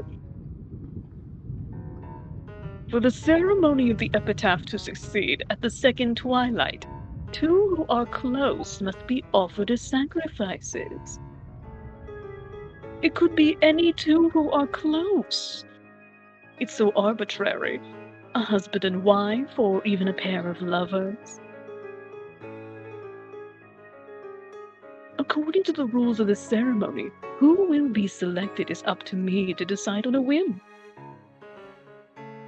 Don't you think there could no more fitting sacrifice for the second twilight than Shannon, as she is now?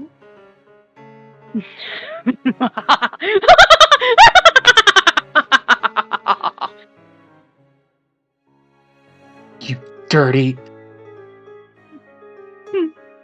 Canon realized something. Until today, he thought he'd given up on everything else and lived as furniture, acting like furniture. But in reality, that wasn't true. He loved Shannon too dearly. Therefore, when Shannon was in pain, Canon shared in that. If only Shannon continued to live as furniture. Indifferently like Canon, without any regrets in this world, he wouldn't have had to be in so much pain. The witch planned to toy with Shannon, who had known the taste of love. No, whom she had taught the taste of love, as she killed her. She wouldn't be welcomed into the Golden Land and granted a compassionate release. Instead, the witch had her way. She'd be used as a sacrifice. Subject gets subjected to the utmost of torture and pain, and forcibly turned into a human foundation for this evil ceremony. And this witch would probably make Shannon meet that horrible fate, for no reason other than it was amusing to her. Furthermore, she was threatening to do this so that she could make Canon, whenever submitted to the witch, finally give in. It was that simple. In the end, though he had tried to resist that witch and avoid pleasing her, he had only made things more amusing for her. After all, he was furniture. No, toy. They were nothing but toys, meant only to distract her from her boredom.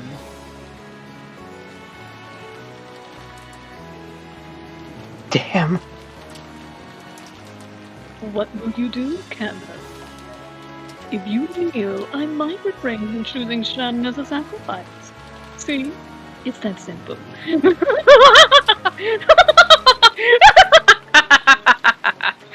I've always wanted to make a toy like you surrender someday.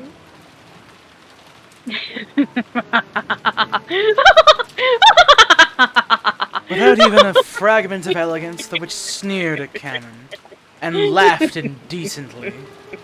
That's right. She's predicted Canon's submission even before he made that decision himself.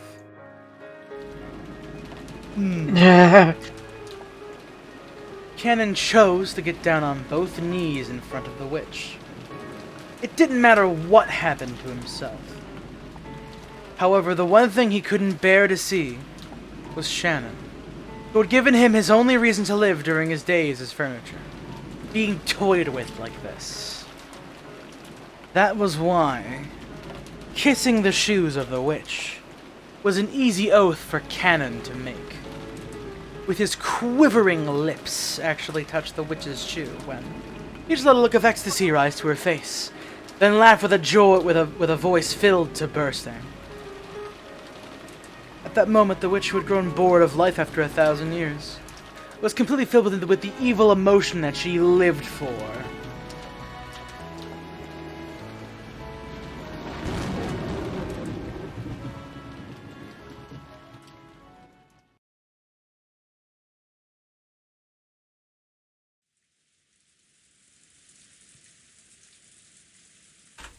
When lunch entered, the relatives moved to the parlor. Rosa bought a high-class brand of black tea from a famous store in Ginza. Ginza. Ginza. I know, it's Ginza. That had been served, and the parlor was filled with a pleasant aroma. Since the children were there, too. The adults tried to interact like normal relatives on the surface, talking peacefully about recent events and how their children were growing up. It had started raining. So the children couldn't do anything but sit here, like this, watching TV, unable to go outside. Maria was apparently a TV kid. She kept watching a boring daytime program without getting bored, giggling all to herself. At first, Battler joined in, seeming to deepen his relationship with Maria. But he had gotten up early that morning and was gradually hit by a wave of drowsiness.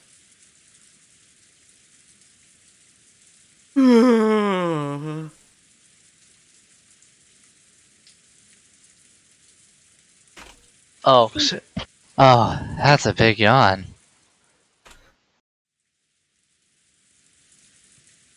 Did you get up really early this morning? Well, it's something like that. Now that all tension's gone, I started getting sleepy when listening to the sound of rain. Tension? You call freaking out like that tension? These days for me.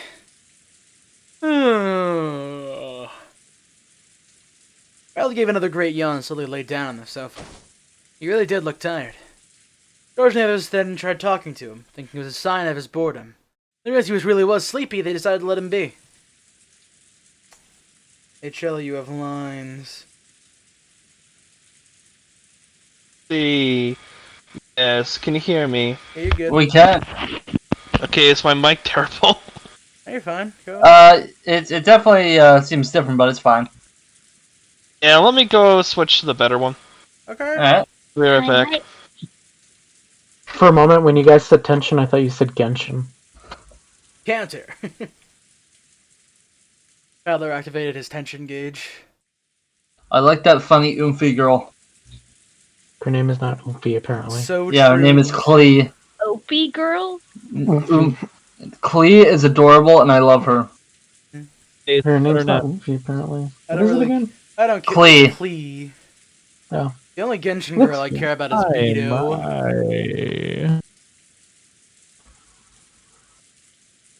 You say if you Well, lie do right you actually down know after Genshin eating, Impact? it'll become mackerel. What? What? Lie down right after eating, it'll become mackerel. Yeah, whatever. That was an accidental pun. I didn't What's mean to that say line mean? What is it? Battler manifest into mackerel after laying down after getting tired. I feel like "it'll" is not the word they should have used. Like "you will." I think it might just be a translation error. Yeah, I think they mean "you'll become mackerel." It's fine. Just do your oh-ho-ho-ho-hos. Oh. Beautiful. Stop kidding around. Go to Sunset. We'll be having calf steak tonight. Gotta make it mackerel steak. Kumasawa-san? He looks pretty tired. Could you get him a blanket? Oh. Here you go. Kumasawa brought a blanket out from over the shelf. The large parlor wasn't cold, but the air had gone a little chilly. So when Balor took the blanket, he immediately wrapped himself up in it like a turtle. I know the exact feel that Battler has. I love doing the blanket thing. You really were sleepy. We wouldn't like to wake up. I'll wake you.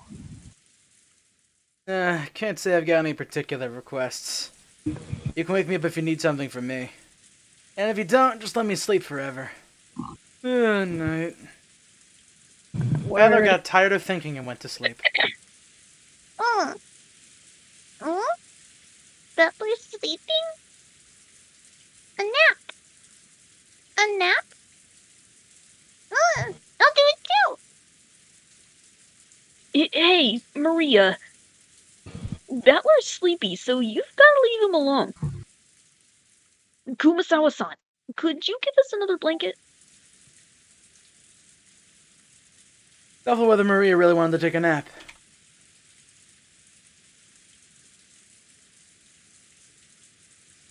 She probably saw Balor wrapped up in a blanket and wanted to do the same. When she received the blanket from Kumasawa, she joyfully wrapped herself up in it and set up camp in front of the TV. Here's your daily reminder that it is indeed good to take a little bit of a siesta during the workday, so your work is just as fine and you're just as refreshed. Scientifically proven. I got a 15-minute nap. I can't. It actually is scientifically proven. Why do you think Italy implements a mandatory siesta for all workers? Yeah. In America, I get a 15-minute break, then I have to go back to work. I'm actually just saying, if America implemented a small siesta section, we may actually have more efficient workers and happier ones at that. Yes, give me. Not wrong. Give me nap time again. The American work environments are generally horrible somehow. Yeah, true, Con. But how will Randy Pitchford get his money? Penis. Anyways, back to the visual novel. Did anyone actually hear that, or? I heard it. Just when we finally gathered all the cousins together after 6 years. Ugh.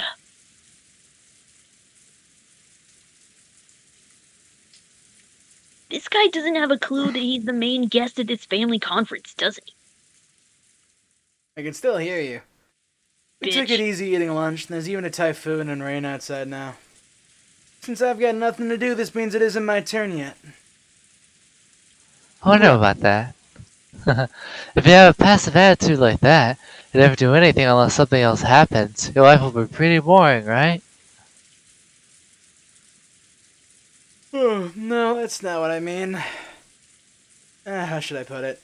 Times like this, I like to think about it this way. It isn't my turn. If this were a play, it wouldn't be my turn to go on stage. So the best thing to do is stay on the wings of the stage. You're always the main character of your— oh, that's you, fuck. You're always the main character of your own life, right? Why are you acting like you're in a supporting role? You've got to move more by yourself and get up on the stage. That's not what I mean. I'm trying to say it's not my turn yet. Oh, I'm sorry, I'm sleepy. My mind's a mess. Give me a break. Yeah, me yawning now.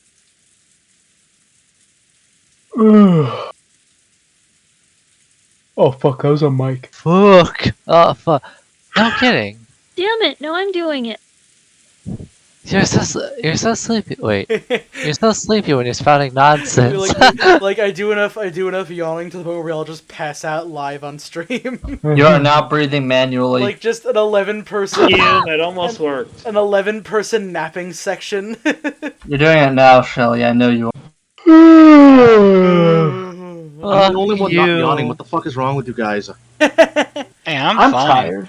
Well, I actually had some medicine that calmed me out earlier, so, like I said, still kinda drowsy. Also, I'm still kind of hit by the after effects of my work 5-hour energy.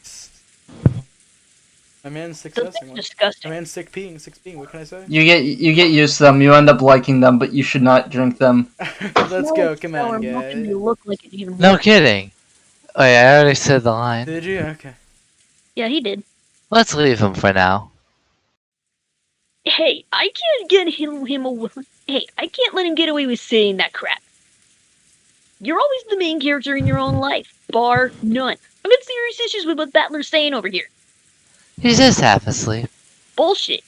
Don't take him too seriously. Ugh, it's just the lack of guts. You know, not wanting to go on stage just because you think you can't be the main character. Who does he think he is? Tanaka? Something about it just pisses me off. With distant eyes, Jessica gazed out of the window as the gray rose garden obscured by rain. I almost said something else. When she put her forehead up against the glass, the pleasantly cool sensation seemed to chase away memories she was trying to forget.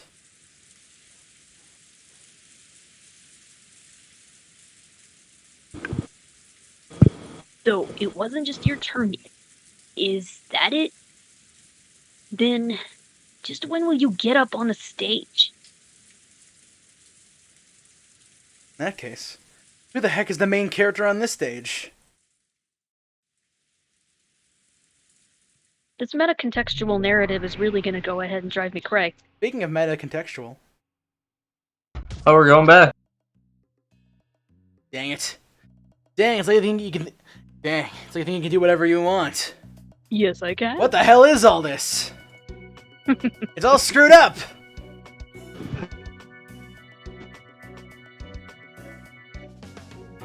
Your cackles. Sorry, taking notes. Yeah, take a note.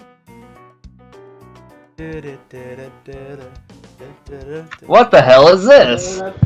What the hell is this? It's frenetic, but it reminds me of the Doppeless fight from Paper Mario. It's like the Doppeless fight music, but calm the fuck down.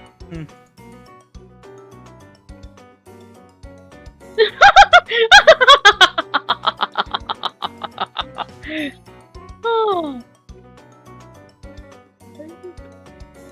I was merely amused that for reason you were denying me was based on whether there were 18 or 19 people. I just tried changing my opening move. No more. Your greatest basis for denying me is simply that I wasn't laid out as a piece on the game board. So all I have to do is start by focusing on the queen, like this. Isn't opening the road for the queen on your first turn one of the classic moves in chess? Quit playing around. There's no way I can say something like this, right?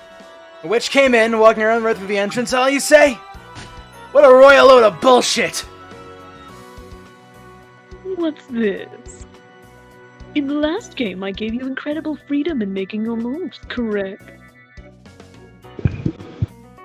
This time, all I'm doing is moving my pieces in response to your moves.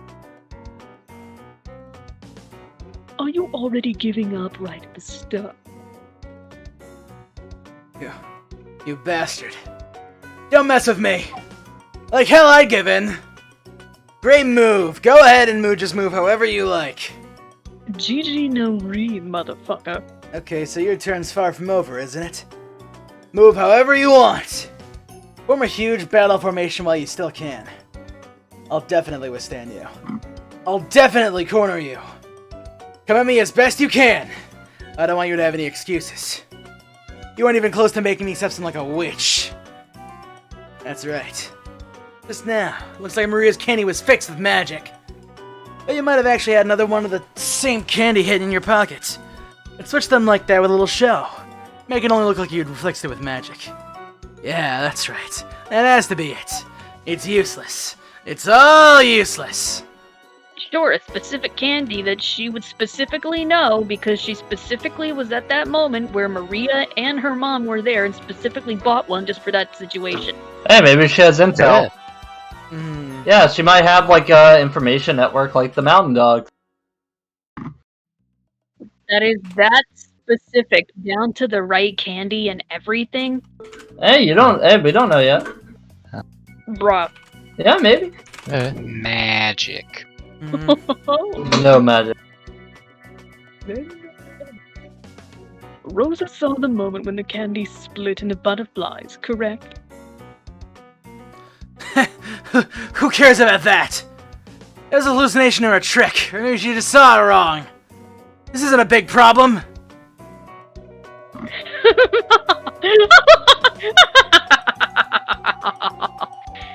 So you throw out the part you can't explain as trivial. I see. Is that your move in response to mine?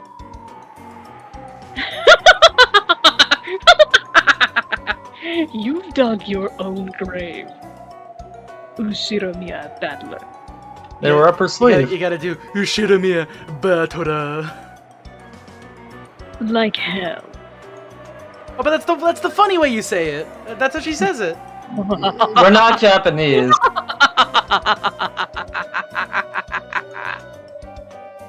It still isn't your turn yet. Allow me to make my move for a little longer. It has barely begun. The turn of the witch.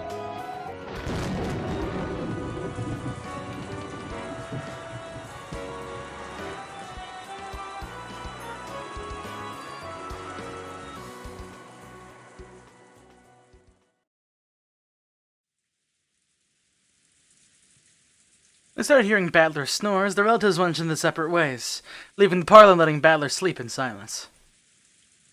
Even though the events are lively in the parlor with so many people gathered there, when all of them scattered at once, and we were swallowed up by the vast mansion, it created an eerie silence with no sound except that of the rain.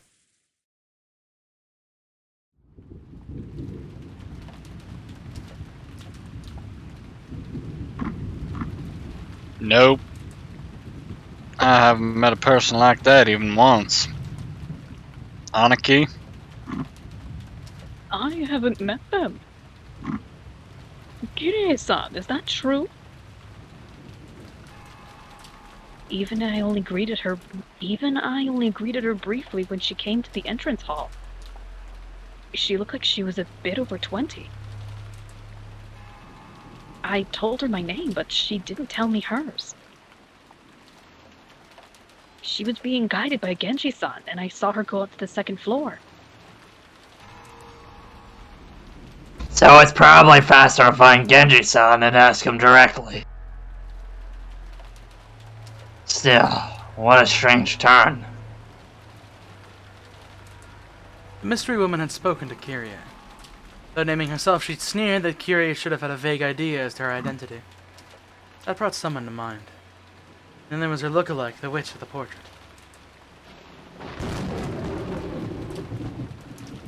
Which is now changed to this booyah! Yeah, good stuff. I mean, it changed back for, like, during the next scene. Was this person trying to say she was the witch of the portrait herself?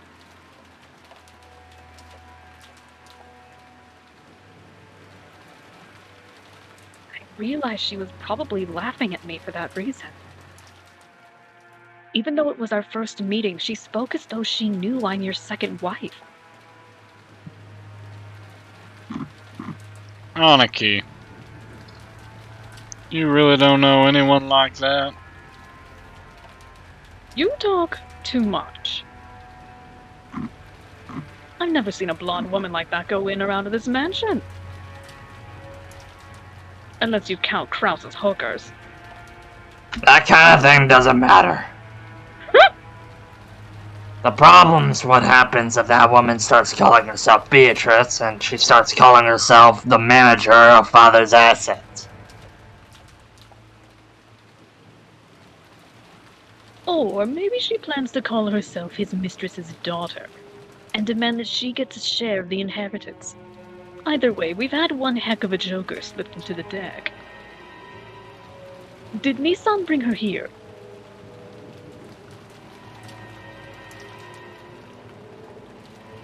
Or did Father? I was only joking about the Krause's hookers part. I didn't actually think that the Ava would actually just say that. Krause having big sex. This is bad. We thought we could manage something if we could corner Anarchy in our talks. But Orange, this what are you takes us back poking to square memes while we're in one. the middle of this? I've already read this before, Con. I don't need to focus. You guys do, though. I'm just the guy who hits the button occasionally. He's read this twice. Yeah. Double standard. What do you mean double standard? What do you mean double standard? He You guys are completed the it twice! You guys are the standard. I'm the exception. We are the standard, you are the exception? He is! You should be paying attention and reading. read I've read it twice! He knows everything! I know everything! I'm gonna burp in the mic if we don't continue. Yeah, I know, sorry, it was just the way the phrasing you ended up saying that as. Gamers. Just keep going. I don't know what kind of schemes you've been making when I'm not around, dear. I'd rather not know. But it looks like we've been given a little time to form a counter-strategy. Yeah. Better to have some time to prepare than to have that blonde-haired Nachon suddenly appear at the dinner table and scare the shit out of us. That blonde-haired Nachan, that's a new one. That cringe-ass Nachon. Until we know why she's appeared, there's a limit to the kind of counters we can make. What could she be after?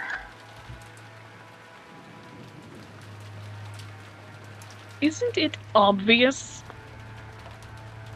She's going to claim that she's the rightful heir to Father's inheritance. Father is still captivated by Beatrice. If he had a daughter with her, you can bet that he'd want to leave his fortune to her. She might even thrust some strange will in front of us. If we take it to court, we could probably claim a quarter of a half of it.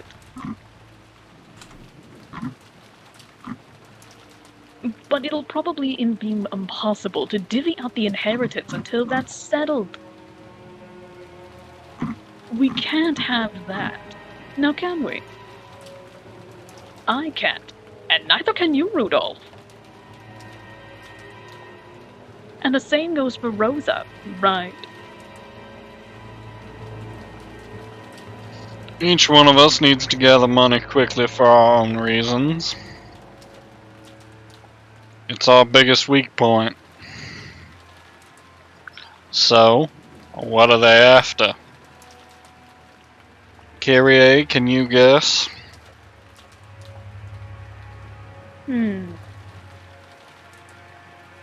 This is all news to me, but it sounds like we're starting from the premise that we've got an urgent need to collect money, right?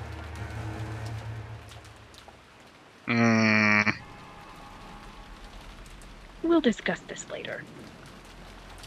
Kyrie-san. In a man's business, you sometimes need funding when you're on the offense. Please understand that. What's this, Rudolph? You didn't tell Kyrie-san about it? Sorry. I wasn't really hiding it.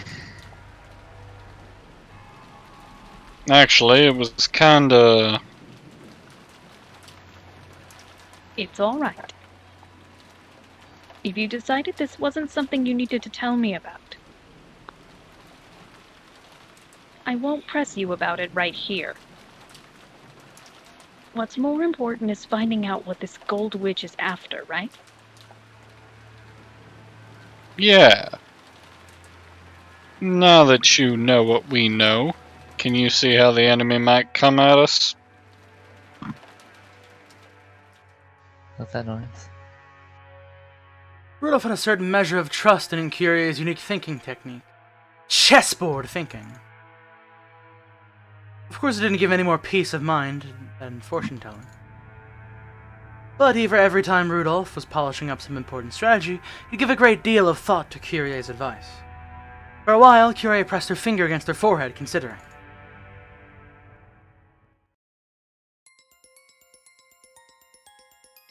Judging by the fact that her arrival was kept hidden until today, she must be planning to catch us by surprise in some way. We can't tell for sure whether she's after assets or being recognized as a relative. However, her coming was kept secret until today, which probably means she didn't want us to make any measures against her. Something we might have done if we'd known beforehand. So her goal is probably something that could be hindered if we were to take measures against her. Understand? I get it. So if she had a will that father had already written, or something that could prove that she's a blood relative, if she had some unshakable, rock solid proof like that, you'd think she'd announce it beforehand.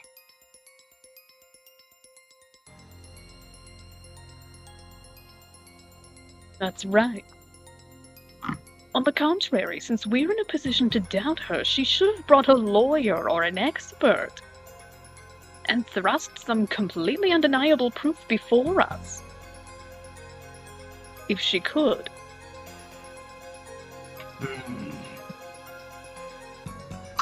So the mere fact that she's launching a surprise attack shows that our foe can't win without a frontal assault. Makes sense. If a trump card can win no matter what, it's best to play it out in the open. If you play in a roundabout way, it might end up weakening its impact. Skipping to the conclusion, we can probably expect to be faced with some huge surprise. Something related either directly or indirectly to the inheritance problem that's on everyone's minds. Our opponent probably plans to overawe us by simply by the impact of the shock. However, no matter how great the impact might be, it cannot be absolute. In other words, we have enough leeway to take advantage of this. You really got brains. Even understanding just as much is really reassuring. In other words, you're telling us not to get sucked into our opponent's pace. In the end, it's an extremely simple conclusion. No matter what our opponent brings up, we should deal with it calmly without rushing things. This is just the very first step in the art of negotiation. You really can't say you've predicted your opponent's thoughts with just this. Come on. Just like usual, that was pretty good. Now that we know we've got a little leeway to attack, it helps us relax a bit.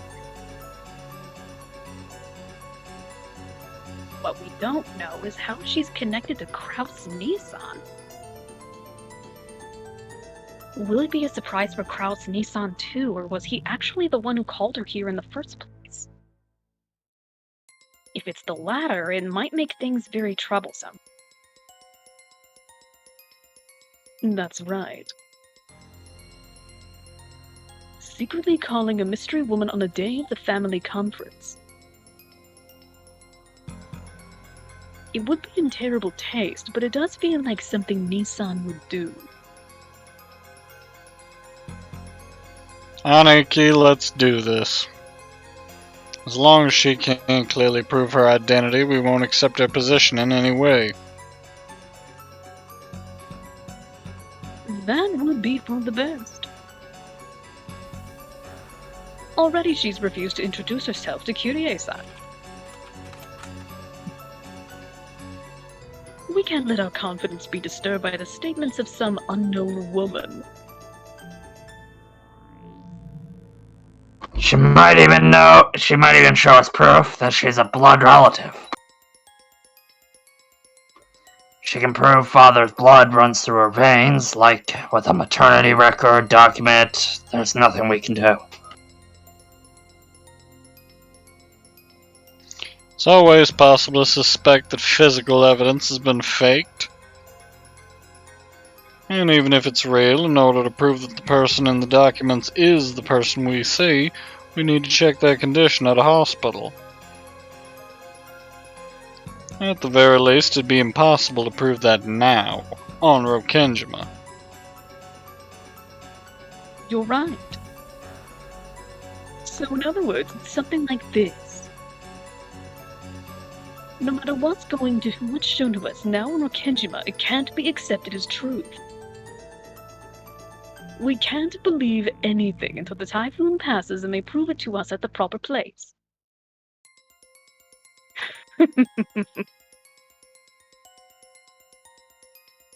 Spotting all kinds of holes and stuff like this is Aneki's specialty. We'll be counting on you.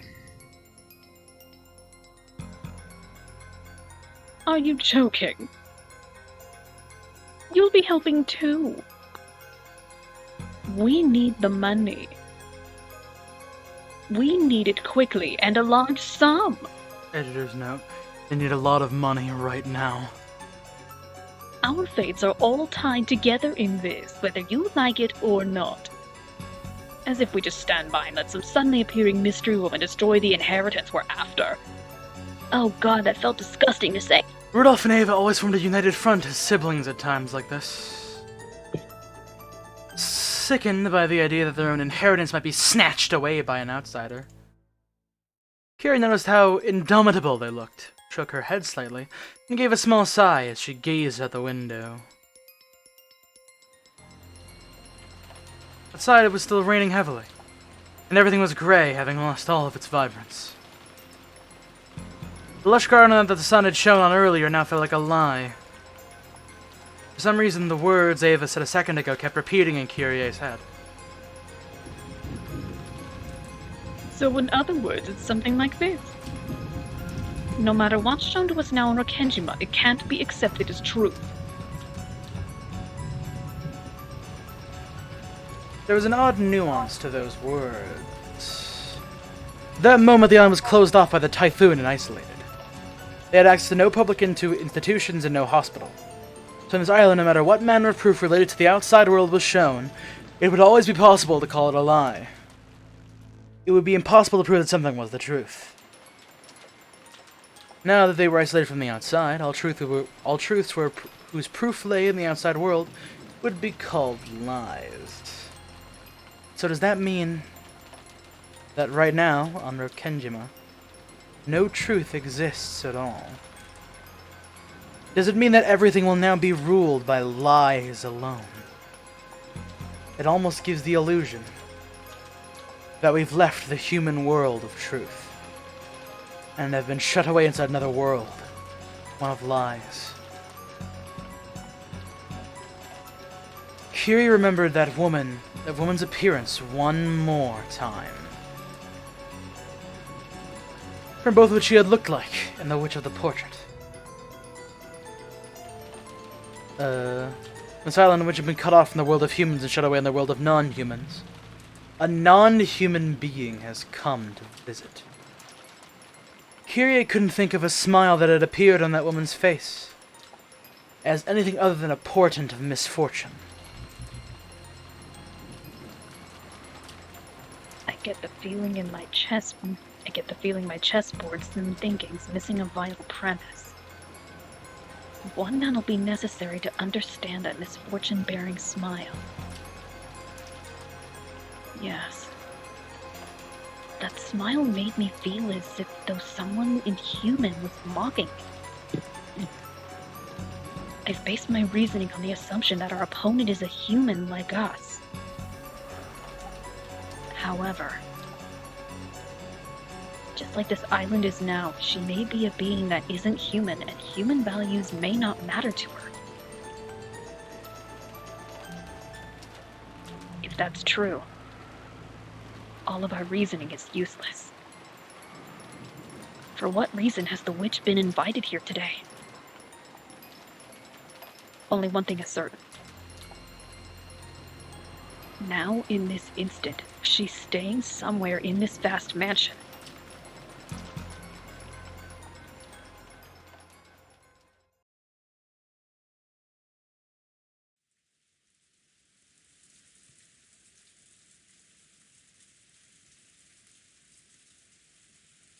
Maria.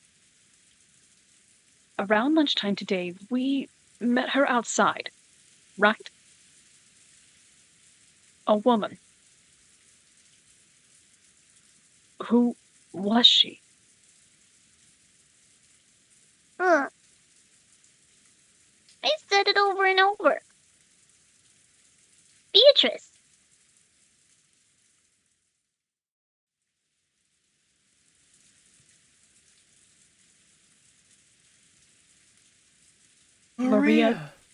Maria, did you ever meet Beatrice before that? I met her every year. Called it!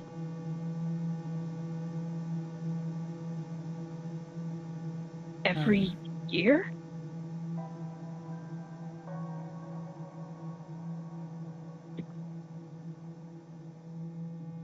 One second, taking notes. Okay, Typo. Every year? In this mansion on Rakenjima? I don't know what ul means. Is that true? Yes. How long have you been meeting her? How many years ago did it start?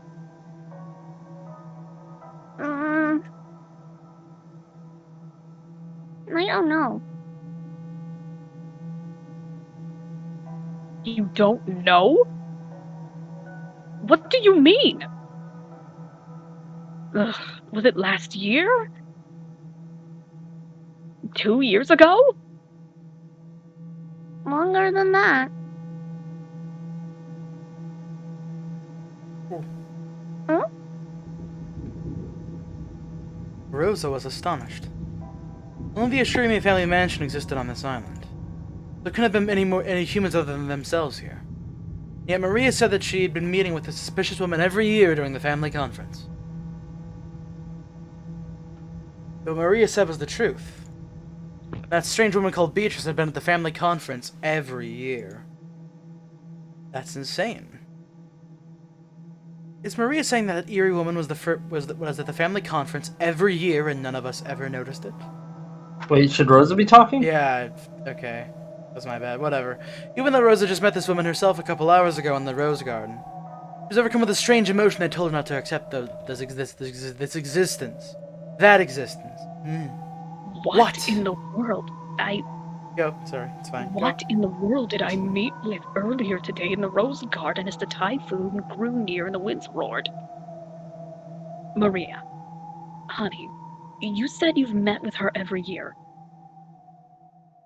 What do you two do when you meet? We sing songs and learn magic. And I learn how to draw magic circles. Really? That's incredible. Maria, you often draw scribbles. I mean, magic circles in your notebook, right? Did she teach you that too?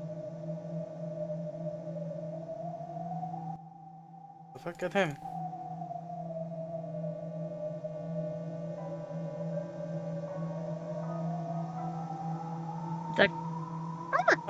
You know what?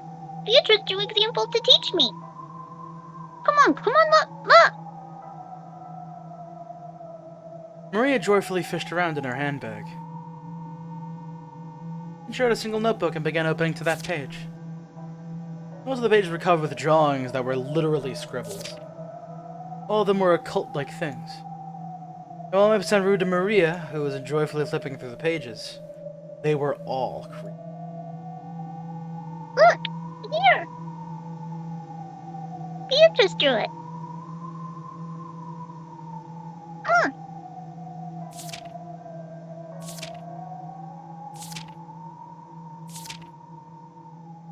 Each one of the pages in the group Maria opened to had an eerie magic circle. Furthermore, at a glance, Rosa could see that Maria hadn't drawn them.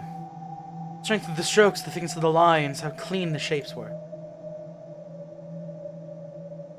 By itself, it wasn't enough to guess the background of the person who had written it. But it was enough for Rosa to be sure that it was someone older than Maria. Rosa had to accept it now. There really was a person on this Rokenjima that she herself hadn't known existed until now.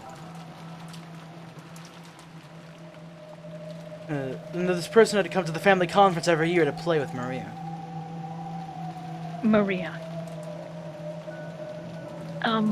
Does the I almost said bitch Beatrice. Does the witch Beatrice live here? So true. Or does she live outside the island like us? Oh. Beatrice is the witch of Rokenjima, so she lives on this island. So, you're saying she's on the island even on days when it isn't the family conference, right? I don't know what means. Yes or no? Yes.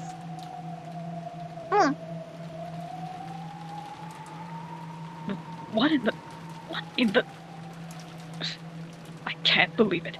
I can't believe it. Yes, she could. How long has this unknown witch been living on this island? I used to live on this island. I lived on this island, passing the time in the mansion, in the rose garden. And even so, I never encountered a witch like that. Right?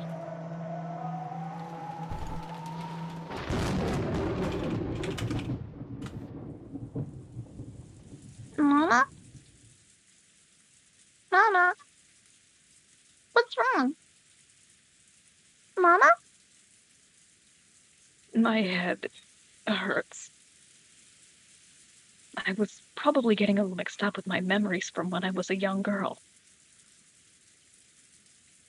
When I was young, I was terrified of the witch, unlike Maria.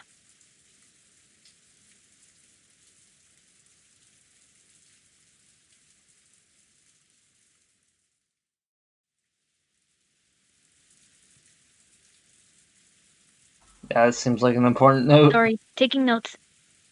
So for me, the name Beatrice was a synonym for terror. Surely my fear from those days has been revived by the appearance of a woman going by that name. She can't be a witch. She's obviously a human calling herself Beatrice, right? She has to be. That's right.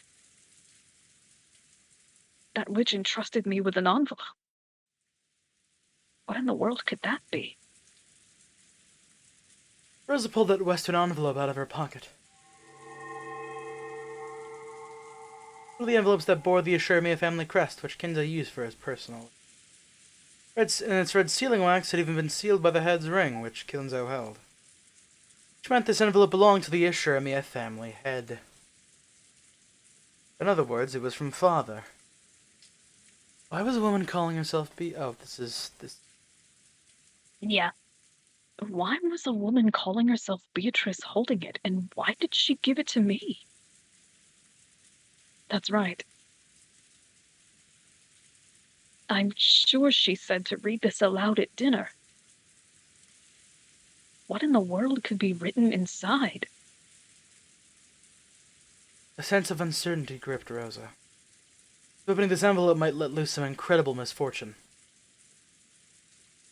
However, at the same time, a little curiosity sprouted up too. They were going to find out what was written inside before the other siblings could. Using common sense, one might guess that it contained a huge decision somehow related to Father's inheritance. Actually, since she received it from a woman who called herself Beatrice, there simply had to be some connection. Meaning this person was, once, not just the 4, but a total of 5 people to be included in the inheritance. I need a large sum of money, and I can't wait that long. I I feel like such a sinful daughter for discussing father's inheritance while he's still alive. Ugh. But this is no time to spout off cheap ideals. And I've even colluded with Rudolf Nissan and Eamon Nesa in order to get some money out of Kraus Nissan. Coming from that position, I can't help but see the appearance of the witch as a sign of approaching misfortune. What could be written in here? I'm sure it's something frightening. Shall I read it secretly myself first?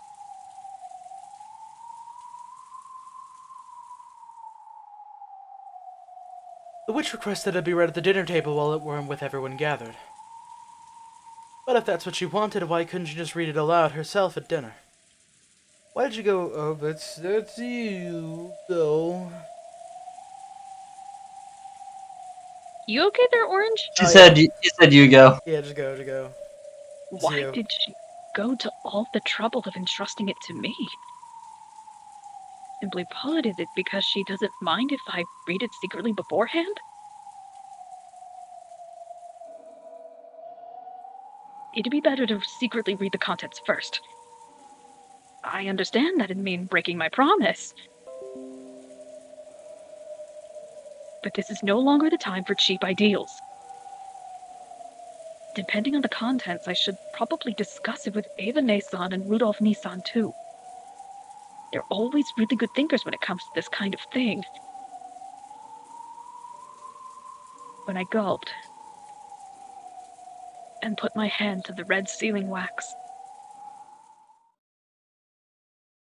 something suddenly pulled on my sleeve and let a small scream. What? Maria?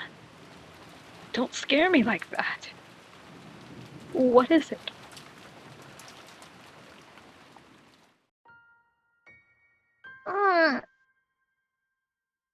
You mustn't. Huh? And Maria's expression was the same portent of misfortune she'd felt from that witch, and a tingle up her spine. Beatrice told Mama to read that letter during dinner. You mustn't break a promise with a witch.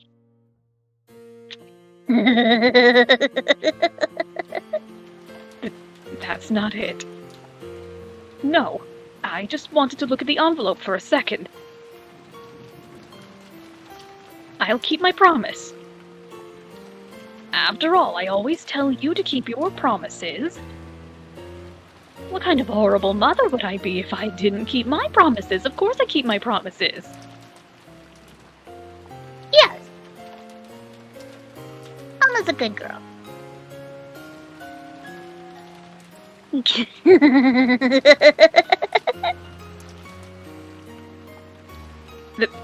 That laugh.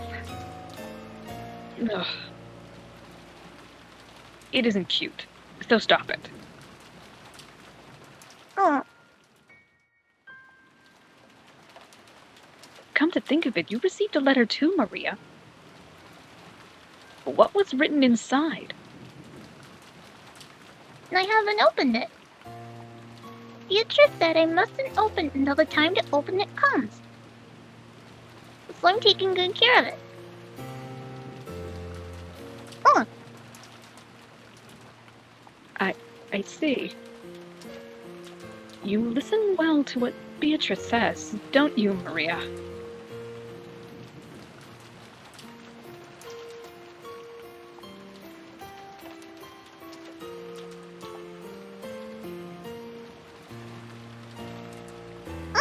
I'm Beatrice's disciple, so I listen well to what my teacher says. I see.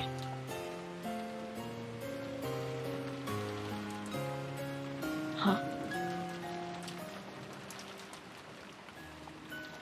Orenzi. Urza realized something. Mixed in with Maria's gaze with a glint of someone that wasn't her.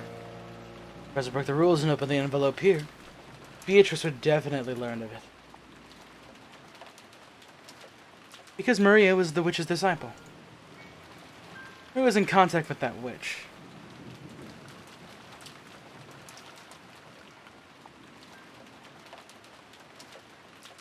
I'll keep my promise. So tell Beatrice not to worry, okay? Huh. I'll tell her. Night, Mom. Sorry. My mom's making rounds telling everybody goodnight, so I had to yell that. That's okay. No problem. Hey, Maria. If I wanted to speak to Beatrice, how could I meet her? I don't know. Beatrice is very fickle, so she always appears suddenly. I don't know a way to get her to meet me. But you know, she's always watching me. So if I get in trouble, she'll definitely come and save me afterwards. She's definitely erased her form and is hiding close to me.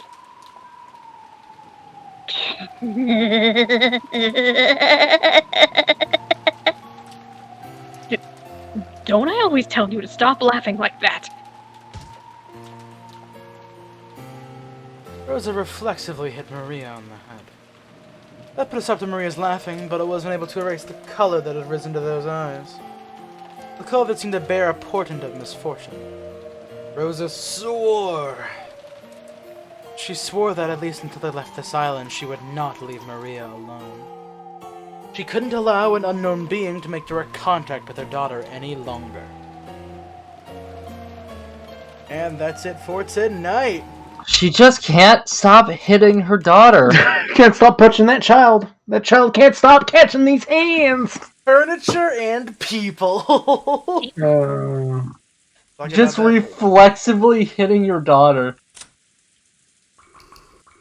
Alright. Like, I'm just imagining she Autonomous stubs her... ultra instinct of child abuse. Like, I'm just imagining she stubs her toe and Maria's right next to her, and just by reflex she hits Maria. Fuck. So this is gonna be, I guess, okay, one, hey, this is where Theory Crafted, if you guys wanna Oh yes, cut off that's now. right. So this is the theory crafting section of the video, and now if you feel like you want to right now, then that's perfectly fine. If you want to sit around and hear people talking about their theories about the story so far, then by all means. Regardless, we thank you for your support, and I hope we see... Additionally, people who have read this, read Umineko already, this is probably, where you wanna hop on here and see what we, all these That's people have to say. understandable, Crimson. You don't have to talk unless you need to. Or unless you want to. Anyway. I actually do have a lot to talk about, considering last time we ended up wrapping up quick. Yeah. I'm gonna BRB because I'm fucking starving. Okay. Me too.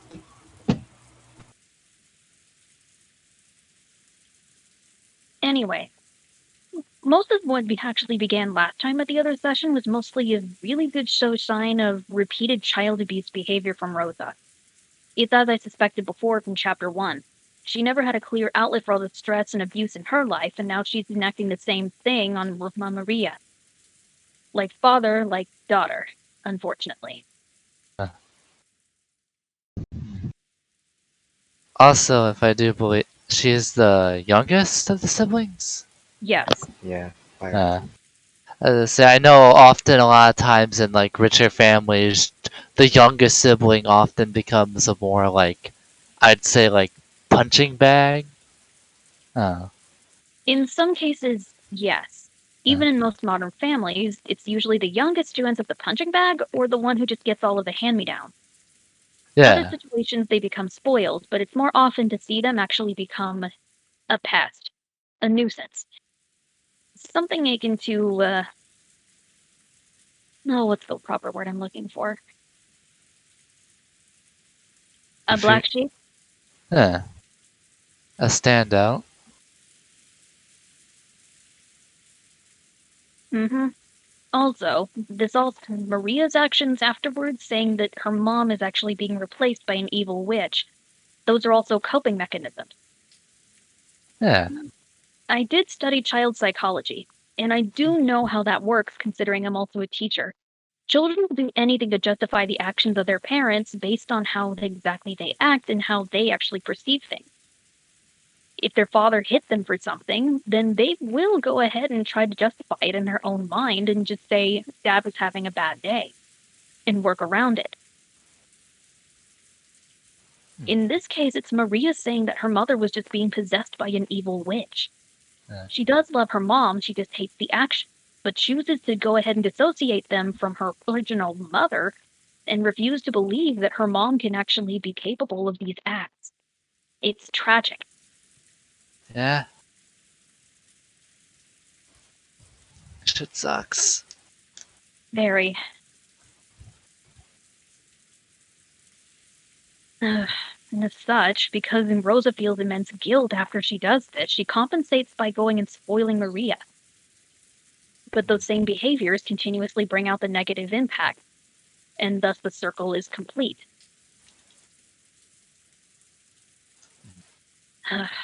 Yeah, cycle of abuse. Yep. As I say, like, because it's Ryukishi, when it comes to child abuse, that this ain't his first rodeo. Well, it's also a good example and a good case study of it.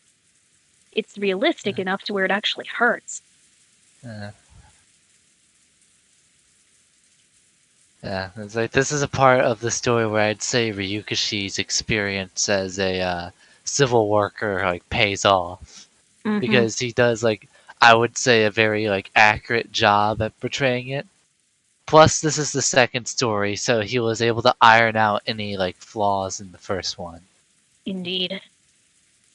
This actually hits every nail on the head in terms of classic abuse cases. Especially in ones where the character, or at least Rosa in this instance, is relatable to almost a near realistic degree.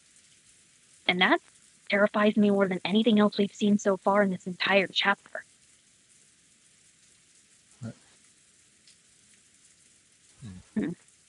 It was also nice to see a little bit more on how exactly things are going with Rudolph.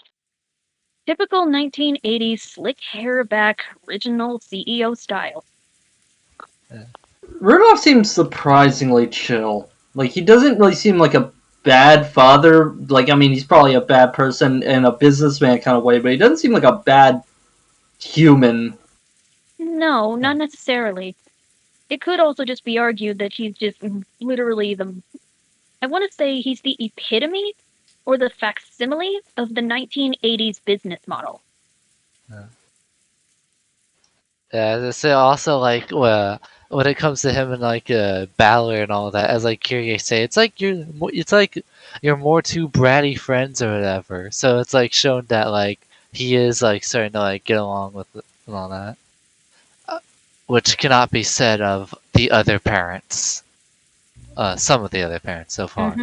It could also be argued that he did suffer from Kinzo's growing up as well. He could have also had a hand in some other kind of molding in his business ethic. Yeah. Always trying to one-up his older brother, Kraus, and always trying to keep up with everything else about him to become a success. And of course, it had to bite him in the ass with American copyrights. Oh yeah. Let's say, Khan, what do you mean the guy who described his children as vultures coming to feed upon him is not a good parent? You reap what you sow. Yeah. In this case, he's reaping his own seed. Yeah. That wasn't a pun. I was honestly thinking that would have been clever to say. Oh, yeah. Yeah, they can't all be winners. There was also something interesting that Bone pointed out. Genji and Dr. Nanjo seem to be on Natsuhi's side. Because after we cut from Rudolph to Kraus and Natsuhi, she was obviously talking with them. I forgot I said that. Yeah, it's right here in the notes. Genji and Dr. Nanjo, you put Najo, are on Natsuhi's side. Are there factions among the help? I wouldn't let it past any of the help to actually take sides on any one of those characters. I mean, Canon seems to definitely hate a lot of them. Well, can you blame him, honestly? No. Word. As I say, like, I like the one thing with like Najo and Genji is that like Natsui, unlike the others, does live on like the island regularly. That regularly. Ugh. I don't know why that word tongue twisted me. Why does she live on the island again? I think it's because she lives on the island with Kraus. Wait, Kraus also lives there? They said that like Not that she Jessica lives in has the to take the mansion. boat to school every morning. Oh right, I forgot they were married. I was thinking Yeah. Rudolph. Wow. For some reason, I think Kraus when I look at Rudolph. Like, and considering they work on on like in the manor of Rockinjima and all that, like you think they would look at like. I feel like that'd be more than a given that they would be on Matsui and Kraus's side, considering those are the two people they are most used to. Yeah. It also wouldn't surprise me if any other one of them would have actually tried to kiss ass before, and it's just Goda being the kiss ass. They also mentioned that Goda's new. Did they say how new he was? Unfortunately, no. I I don't know if they have. No. Does he have the eagle on him? I looked at the sprite. He does not. So he does not consider himself furniture.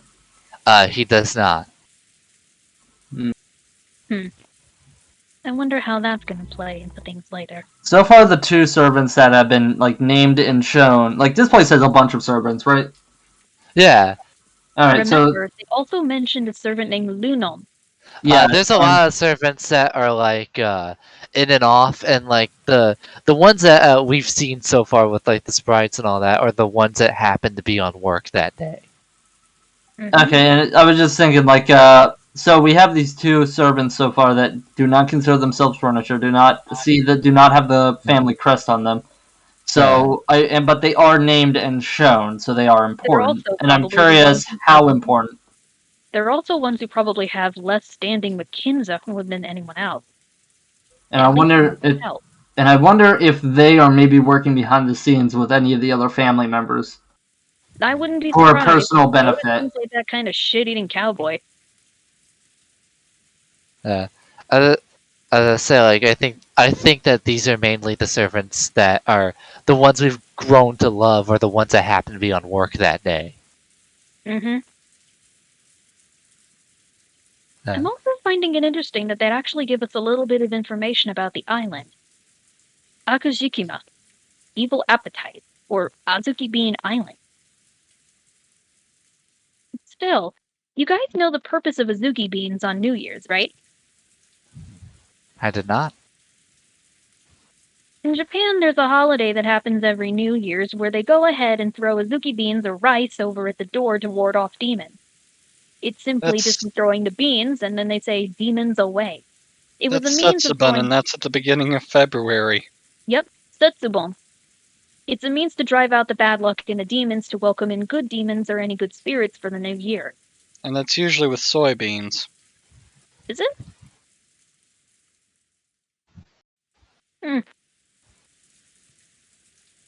Still, I find that interesting. Yeah, it probably did switch over. So there is that possibility. I was all right. The monk used the mirror to repose the souls in the island water. But that just goes ahead and makes me think, what else happened in these islands that caused all these souls to gather like? Was it a war? I also wonder. So Beatrice is seems like she's Western. I'm not gonna ask the inner circle if she is or not, but that makes me wonder why does she have control over an island in Japan? It wasn't a matter of her having control over it. You heard what she said in the other chapter. She was trapped there like a bird in a cage because of the mirror that the monk placed. She still seems to have very assertive dominance over this island, though. She seems to really want to claim this island. It doesn't seem a matter of wanting to claim the island as much as she wants to fulfill a revenge palette that she's had for years. If she wanted to go ahead and claim it, she could have done so instantaneously. I mean, Instead, I figured that she's just toying with humans and their love lives. All while trying to one-up a man who supposedly summoned her on a very small whim.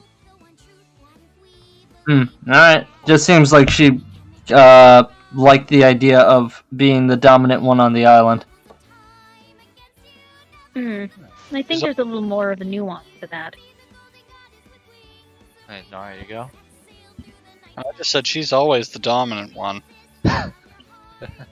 Word. There's also something else interesting I wanted to take a look at. Oh, Whenever they were discussing Rudolph and the entire situation with the copywriting, the other men immediately turned on him just as he said that he wasn't embezzling any of the money. He can't show weakness to the banks. Does he really swindle that money?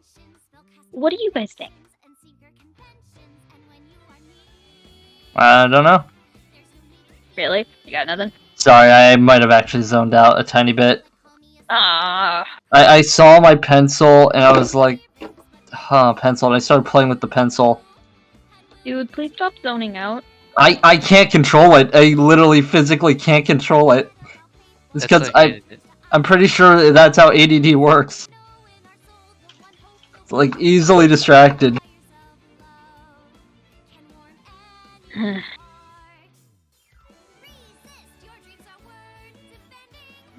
It's also interesting of how he swapped over back to Kinzo. I do not blame him for wanting to be involved with the family and the vultures. I've seen my family go after my grandma's place and my grandma and papa's place after they both passed on. My uncle spread all sorts of harsh rumors about my mom and tried to go ahead and lie his way into some other money that she had. Then there's the factor that he sort of helped to contribute to my grandfather's death. It's one of those things, fortunately.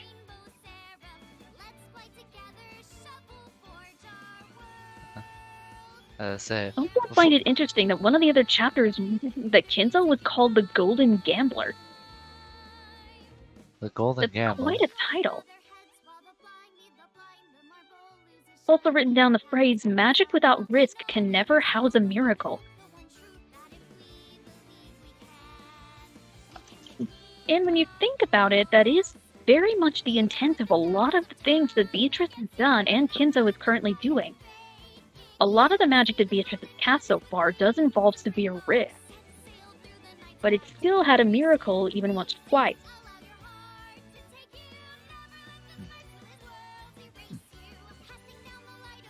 So they think that that he's going off like he's going that is let me rephrase that. So you think that his like whole economic strategy is going at it like gambling, where like the higher the risk, the higher the reward? I wouldn't put it past him.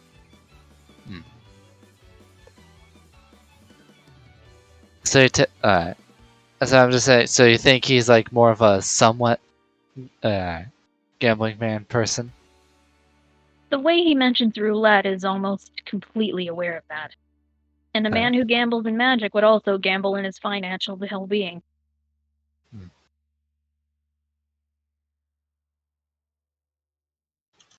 Unless, of course, he's just as impotent in his luck as he is with his magical ability.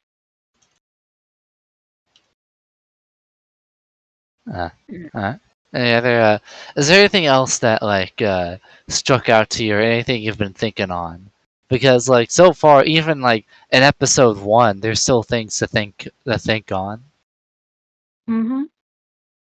I have an idea that's probably not true. Go ahead.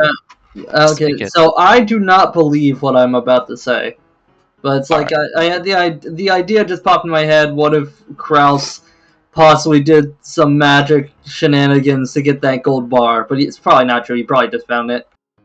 Pardon me. That would make sense, but at the same time, we have established that some of the people on the island don't have much of a wavelength. As of this chapter, we can go ahead and cement that Canon does, and Rosa does. Kinzo, however, doesn't have the very good sensibility to actually see or even talk to her. And even then, just actively shut her out. Mostly because Scorpion handled Doorknob. Why did they say why he had that again? I forget what they said. Magic ward. Yeah, but why?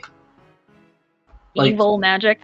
Just in case it's something that wasn't Beatrice tried to get in? Yep.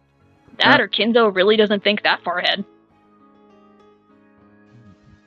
I would say, as I say, one thing. So, thinking.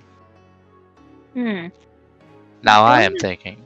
Going back through my notes, Rosa does admit that she's not a great mother. Which, of course, she has the first doubt of. She has the insight to go ahead and know about her abilities and displacement, but she lacks the capacity to ask for help. Is this just a commonality in a lot of rich families? Like, oh, I'm great because I can do. I feel like it's more like a common trait of like an abusive parent. Is like I know a lot of times it comes to like abusive families. They might hit a child, but immediately like apologize after, or even a partner. It's just We already talked about that. a mental self-control problem. I think it's like a coping, like kind of like thing. Yeah, we already talked about that. Oh, all right. I just wasn't sure. All right, go on. Which makes it even harder and harder to feel empathy for Rosa, or sympathy even, if she keeps doing this wash her hands and repeat incident.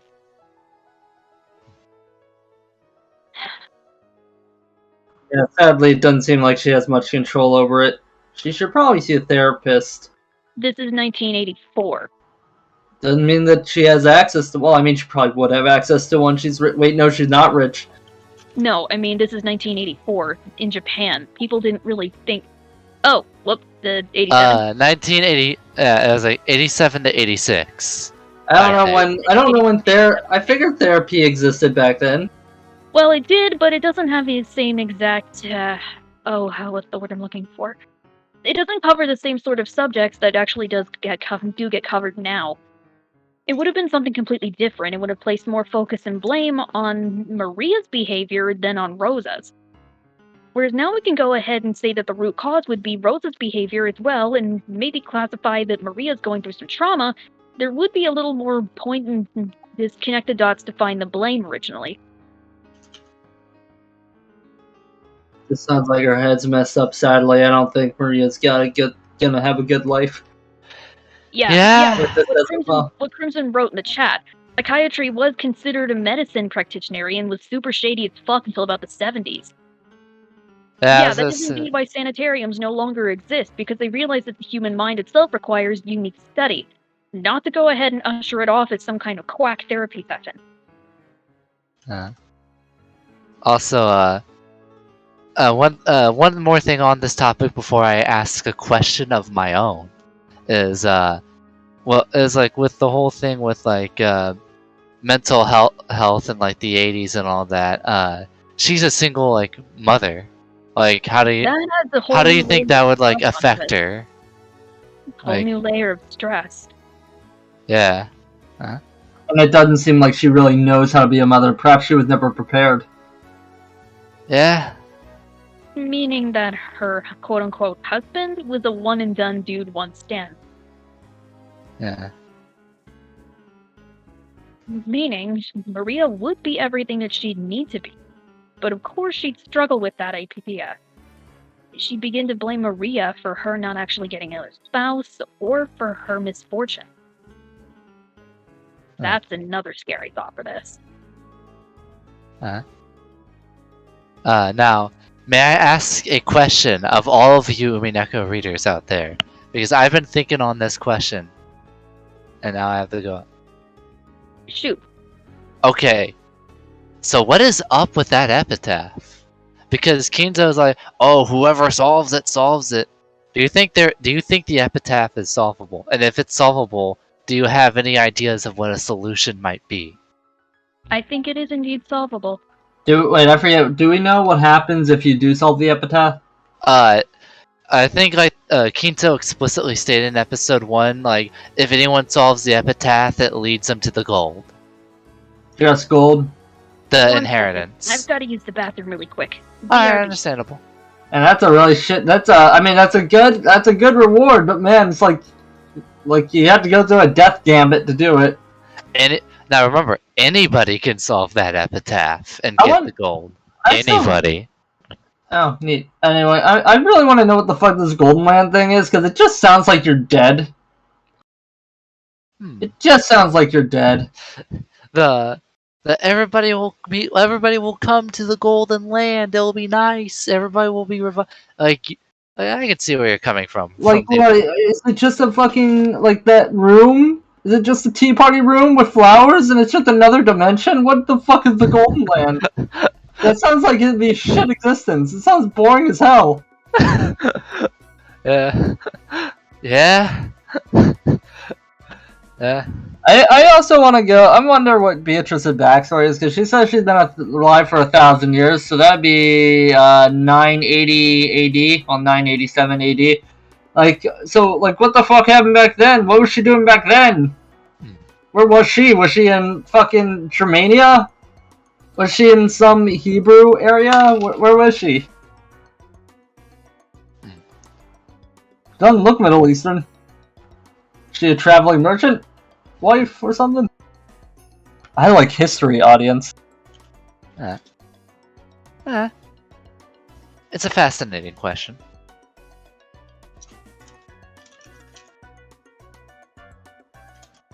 I mean, I can see her getting involved in witch trials during the Inquisition era.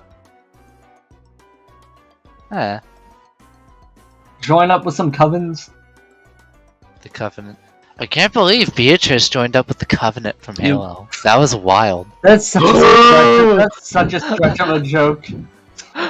I've awakened Tashi. Alright, are we getting off topic? No, we're waiting for Khan to get back. Khan had the BRB. So right now, like, bone shooting theory and all that. I shot a theory, and then AC brought it off topic. I brought it off topic. I will take the L this time. I'll show you, I know. But Hey, it's not too bad to get off topic sometimes. But Beatrice was still in the discussion. Now it's time to bring in Warhammer into the discussion. No. Oh no! Beatrice was a psyker all along. I can't believe it. Psycho Mantis. So yeah, that epitaph. I was gonna say that epitaph is wild. As I say, I wonder what you readers at home can come up with. I got nothing right now. Alright. As I say, Orange, we did post like the epitaph, right? I did believe Yes, we did. Alright. I think it's pinned. Alright, as I say, Yes, like, it is pinned. Where's it pinned at? Live General. So if you go to Live General and click on the pins, the full epitaph is there. Yeah, it's right there. It's for you to look at, break down, and think about. Breakdown. Think about this, won't you? Thank you. Think about it. With two major weapons at your disposal, what's been given to you, and your imagination. Exposal? Time to think, boyos. Yeah. Has Robo, have you thrown anything out yet? Are you even here? Robo, you there? I guess not. You fall asleep? Should we move him to caught sleeping down bad? Yo, he got caught sleeping down bad. No, not you, Crimson Roboot. No, Crimson's fine. Crimson's fine this time. It's Roboot in question. Roboot, you caught. For those who do not know, we have a AFK chamber here on our Discord that is called Caught Sleeping Down Bad. And Which apparently AC will move me to if I'm gone for like 10 fucking seconds. Hey, I did that to save you from a Chainsaw Man spoil. I didn't even fucking do that. I don't know who did that. I think I know who did it. I think I know who did it.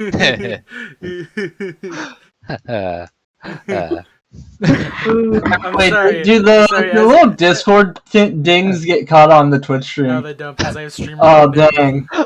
Dang. As you were saying, AC. I was gonna say, like, the thing I said right before I was moved was. Alright,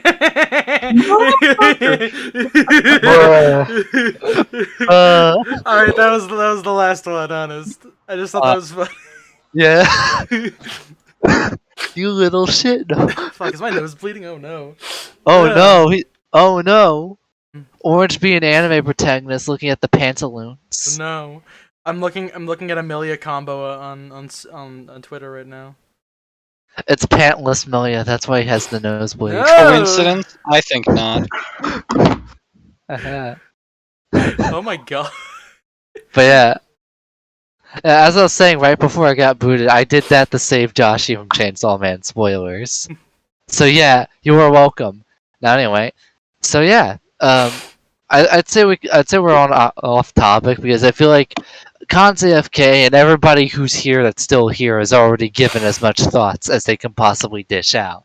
So we can probably just gonna shoot the shit until she comes back and see what her thoughts are on the epitaph. Did she say what she had to do, or did she just say that she had to move that for a second? I thought she said she had to use the restroom or something. Alright. I guess I can share like my thoughts at the current time about the epitaph, or like not like actually share what I Actually, know. I have a question for you guys. Were you guys like trying to solve the mystery when you were reading through this? So this is hard for me because it's like I don't know how to like go about saying it because it's like I was kind of like, I was thinking about it, but I go like he was kind of guided along accidentally by the Let's Play he was watching. You're watching a Let's Play? Yeah, God damn because it. he didn't have the option to pay for it at the time. No, I did not. That being said, I did buy it though. I do own Umineko. AC was trying to figure it out, but I kind of just had to baby him through the last bit because he was at the part where he should have been able to figure it out, and he didn't. Which is a similar thing that will probably happen in the future if you guys don't figure anything out by the time you should be figuring things out. Well, I mean, like that's a little kind of meanish to say it in that way. I mean, like I genuinely like miss dialogue at times, so I'm probably not gonna be able to figure it out on my own. And here's the thing, I'm just gonna say this. I have a theory that they're going to have an easier time solving it than they did. Because when I read Umineko, I am going to be real. I was just along for the ride most of the time. I probably would have done the same thing. Like I probably would not be. I'd probably just be reading and just letting everything else happen in front of me. If I'm gonna be honest, I did not solve the epitaph myself. As I say, the fact that people are already coming up with theories and are already thinking about it, I'm sure they're gonna crack the case a lot faster. Also, here's the thing: you're telling me just that I can solve the mystery. Like if I was going along with this, I would have figured, oh, it's I'd follow the story, and then that it leads is me entirely possible for you to solve the riddle of the epitaph. It's also entirely possible for you to solve like the mystery as it's being presented to you. I would like to ask: can I just read episode 1 and figure out everything, or could I just make an educated guess? I mean, if you have enough intuition, you likely could. But, because like if you were to read Higurashi episode 1, like you're not gonna be able to solve. Oh yeah, because it's not a true mystery. But like so I could like say like if I just really focused on episode 1 of Umineko, could I only make a guess or can I solve it? You could hypothetically solve it because as I'm sure you guys have kind of ascertained by now, you're being presented with an alternate scenario to what happened before.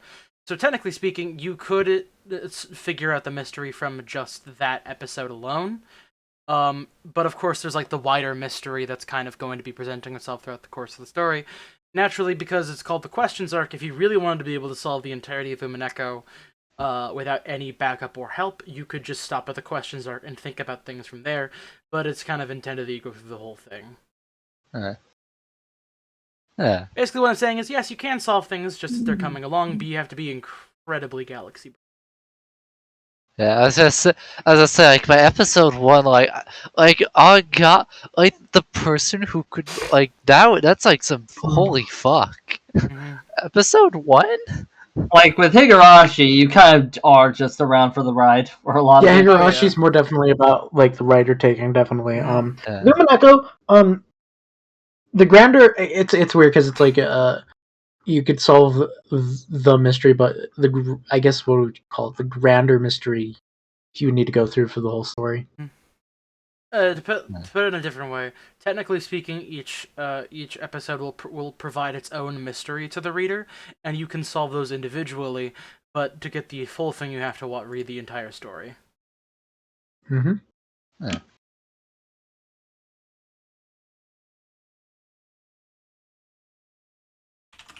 Pieces of a puzzle. Yeah. You can figure out what it might be if you have just the right pieces. But for it to be truly finished, it's gotta look like it does on the box, doesn't it? So like yeah, the big theories do have the goals. I wouldn't say it's necessarily impossible. In fact, I do think that maybe some of you do have could probably solve it, but something I will say is, I would be surprised if any of you ever actually managed to solve the epitaph, because if I'm gonna be honest with you, I definitely wouldn't have been able to. I don't think anybody could. Is it kind of obtuse? It's extremely obtuse. It is possibly one of the most obtuse mysteries I've ever heard. Like, is it really reaching for some of these logics? Like you're gonna at some point or another, it might be told to you, and you'll just go like, "Wow." That's will I be like, "Wow, that's silly," or "Wow, that's a reach"? Yeah, it gets a little bit of a reach, I guess I could say. A Halo reach. It's gonna turn out that the dinner table was the land of milk and honey. It is the Dark Souls of epitaphs. I will say, just you don't really need to worry about solving it. What's most important is just the general mystery that's being presented to you. What is the mystery I'm trying to solve here? I'm curious. Are you able to say? Nope. I mean, yeah. Okay, so I have to figure out what the mystery is. Mm-hmm. Yeah. I just kind of posed the, do you have any ideas for the epitaph? Just had a question out there, just because, feel free to try to solve it if you can. And I know it's difficult. Trust me, I couldn't figure out some of the basic stuff. So, yeah. I'm just saying, it's out there. You could try to hit that goal if you want to, but if you don't want to tap that goal, I understand. Yeah. By all means. But if you do want to tap that like button and subscribe to Orange Boy on Twitch.tv. I'm really just waiting for this to end because I'm debating re-upping my FF14. Way to tell all of us how you really feel, man. What does that mean?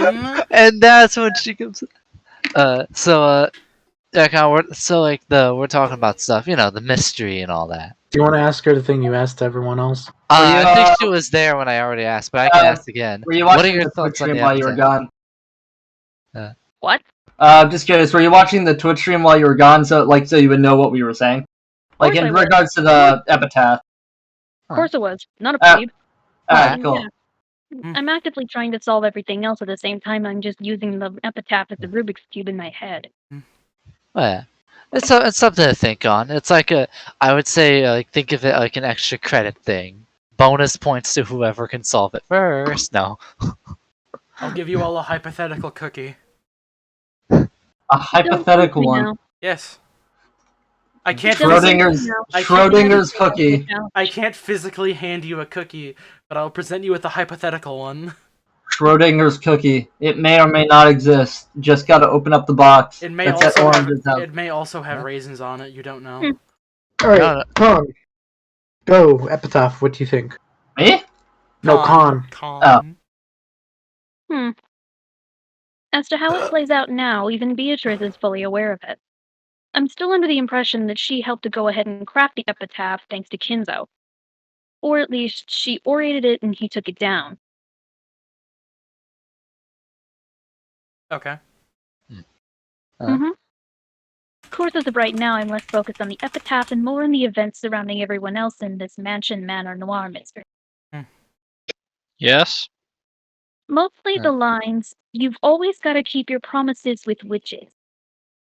Not only is that solid advice, that's just good advice in general. But in this situation, it feels like Rosa will go ahead and break her promise with Beatrice. I wonder if Beatrice has a promise with another witch. I wouldn't be surprised. And I also know that someone else may have a promise with a witch, and they could also betray that. Or neither. Also, if Rosa's letter is the one that was originally given to Maria that deals with the challenge of the gold in the riddle, then what does Maria say?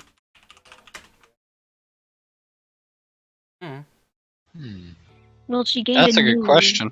She gained a new letter, so what does this one say in its place? Well, we'll have to read more to find out. It's also interesting that Genji is fully aware and knows and can see Beatrice and talk to her. Remember, this isn't just Beatrice letting herself be seen. You have to be on the safe wavelength to actually see and understand and hear her.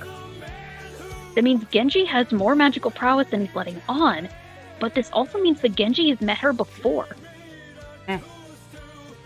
So I wonder if, like, say Battler comes into the room while Genji's talking with Beatrice. Is it gonna look like Genji's talking to himself? It would probably look like that. And knowing Battler, he'd probably just go ahead and dismiss it completely as a stubborn ox. I also have to wonder, so is it just that Beatrice is low on power right now, and that's why Kinzo couldn't see her? Because he has obviously seen her in the past. I think it's also the fact that she tried to go ahead and open the doors and got warded off by the scorpions. She's not going to go ahead and just give Kinzo the daughter even the slightest idea of even seeing her. Oh, Because, for a simple reason, where would the fun and be in that? He's driven himself mad trying to find Beatrice and see her smile once more. Why should she give him the satisfaction of seeing that the first time whenever he finally goes and begs after all these years? So you think that he could see her right now? He could, but she chooses not to see him. It makes the most sense. Yeah, it's just whenever I was thinking, like, whenever she was behind him when he was, like, screaming into the heavens outside, was she just choosing not to be seen? No, I also think that Kinzo, he just can't see her. If you remember, he doesn't have much magic. Okay, he forced himself into magic. Okay, because I was just a bit confused there, because I thought you were saying, like, if she opened up the door, he would have been able to see her. Quite possibly. But she couldn't open up the doors anyway because of those scorpions. Come to think of it, if Kinzo did drive himself mad going ahead and inserting himself into magic, then that means anybody who would relentlessly study magic would also have gone mad in the first place. His madness may hold power, but obviously. I'm beginning to suspect that maybe Kinzo's magical abilities could hold some weight, even though he couldn't possibly be aware of how that could manifest. I also find it interesting that Kyrie was actually able to see Beatrice without any problem. But what surprises me more is Kyrie's almost non-reaction to her. Everyone else would have acted incredulous, or at least be startled. She did get startled a little, but her initial reaction was just to stay calm and level-headed. Methinks that Kyrie's personality has a bit of a darker layer. Or she's just gotten used to seeing things otherwise.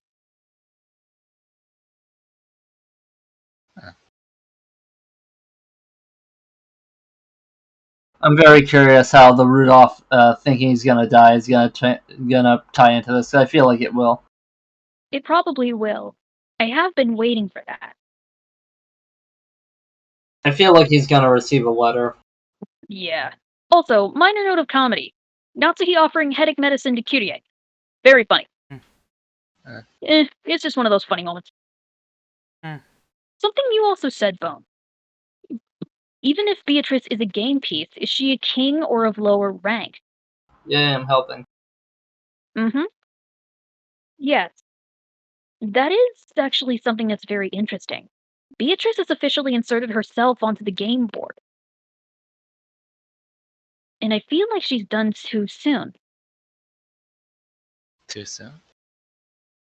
Well, think of it this way.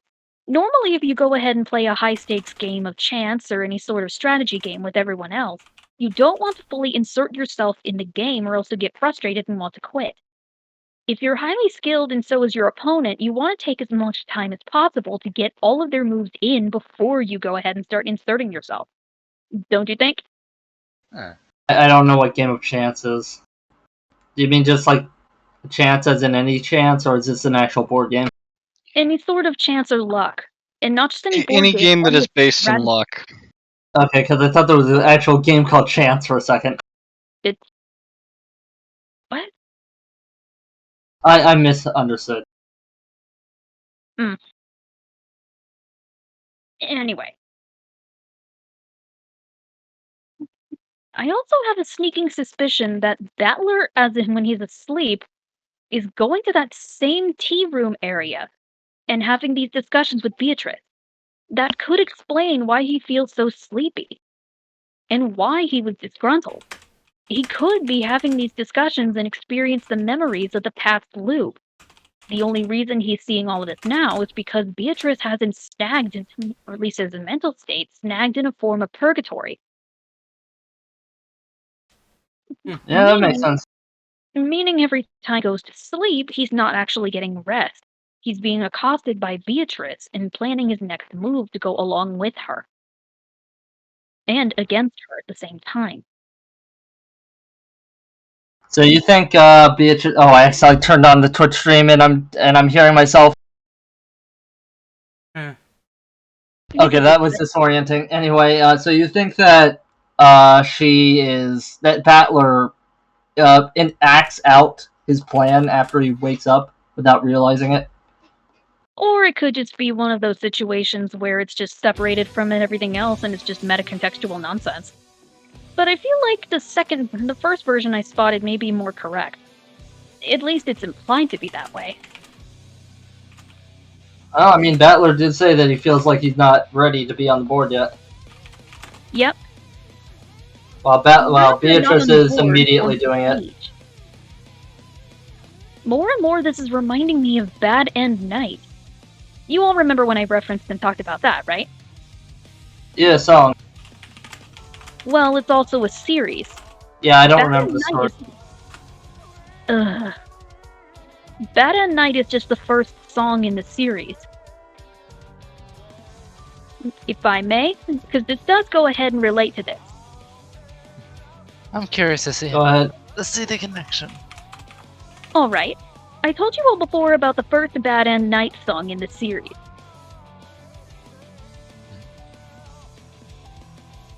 There's 6 videos total in the series, and the second one is titled Crazy Night. I can't wait to find out that Bad End Night is just a rework of Umineko's story. You know, if that actually does seem to be the case, then holy shit. It wouldn't surprise me. No, like, we're just like, yo, like, yeah, I'm like, yeah, whatever, and then Orange is like, turn it off now! And I was like, I'm just like, I don't even know what this is. I'm having a guess. But so it's a hypothetical, right? That's not actually happening, right? Is that hypothetical? Yes. I've never heard of this series, so I for one totally know the. No, I'm kidding. Still, it's the second official one in there. And the story for this one picks up immediately. I can't even. Fuck! It can't even. Fuck! Can't even see you anymore. No, I'm trying to find. You know, computer issues or something. No, it's just I was using something on my phone and it wouldn't let me scroll down for some godforsaken reason. Technology does not want to agree with you sometimes. No, it does not.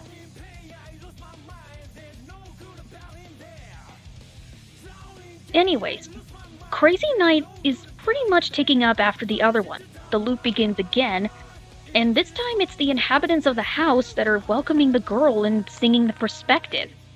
They go ahead and celebrate the party as usual, problems start.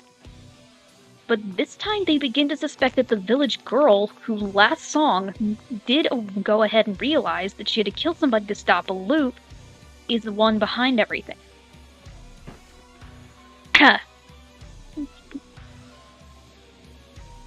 Anyways, right as they go ahead and start to celebrate, the clock stops at midnight, and then they realize that the original tome that the girl was reading beforehand has a page torn out of it. She's already started to make her move. That meaning, she's already just decided to erase herself and erase the bad ending and maybe possibly write a new one. The way this relates back to Umineko is actually kind of interesting that way. Beatrice could be actively trying to reinsert herself in the narrative just to give a better chance, or just to go ahead and titillate Battler to make a new ending that he can go ahead and lose to. Meanwhile, everyone else is just wondering, he said, she said. Soto wa mo, kurai kura abunai wa. Meaning, his turn, there we go, come back, and come back around.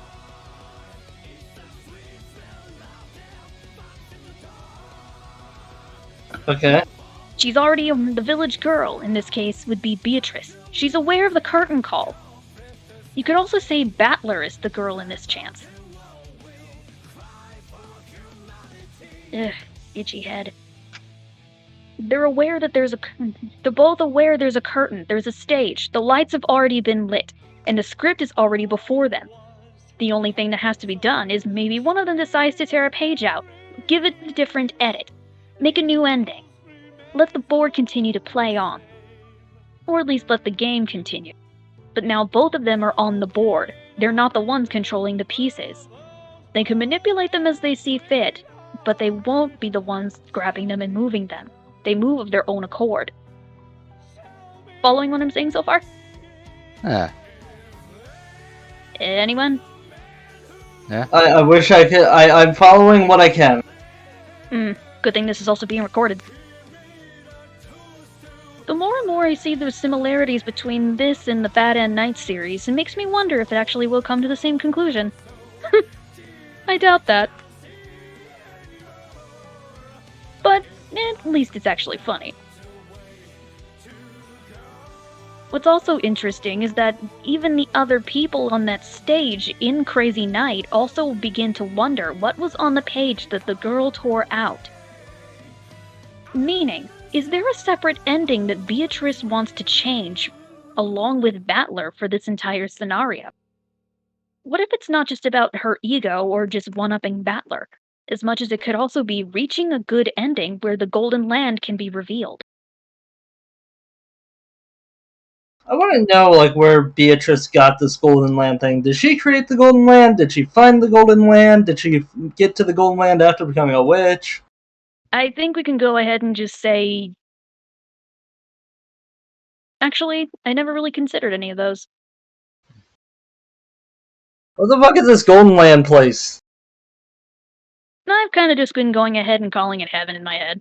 Do I even want to be there? Sounds like it might. Sounds like it might be shit. Please hold your questions for future content. I mean, I'm not asking you guys. Mm.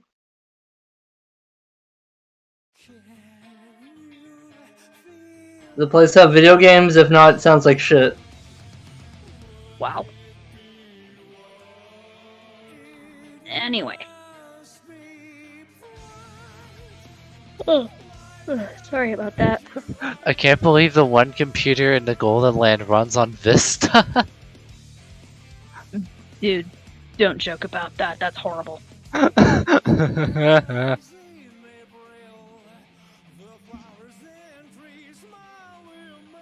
Sounds like the Golden Land is just gonna end up being a ruse. No. I feel like it does exist. Even Beatrice is mentioning it. This is all assuming that magic exists. At this point, magic does exist, and anyone trying to go ahead and say otherwise is either stubborn as Battler or very determined to find a counter-narrative. You should really talk to SDB. Is he seriously going with a counter-narrative? He's going full Battler. Oh, I damn. mean, Battler is the main character, I'm just saying. Oh, damn! I already talked about all of that. There's something else. Beatrice actively said that Canon has officially taken Shannon's regrets and placed them onto himself. Canon does have a certain set of empathy, but I wonder if this will also actually give way to some magical prowess for him. I feel like it may, I feel like it won't, but either way it's an interesting way to go back to this. I wonder if, like, just at some point everybody's gonna end up using magic. Even if it's willing or unwilling. The Battler then goes, that's not happening. No, and Bone, you were absolutely right on the money in the notes. Wait, where? Beatrice is weaponizing the love and regrets to go ahead and manipulate people to do whatever she desires. I mean, she even used it to go ahead and make Ken and kiss her feet. Insert hashtag femdom quote here, folks. That's a pretty girl boss move.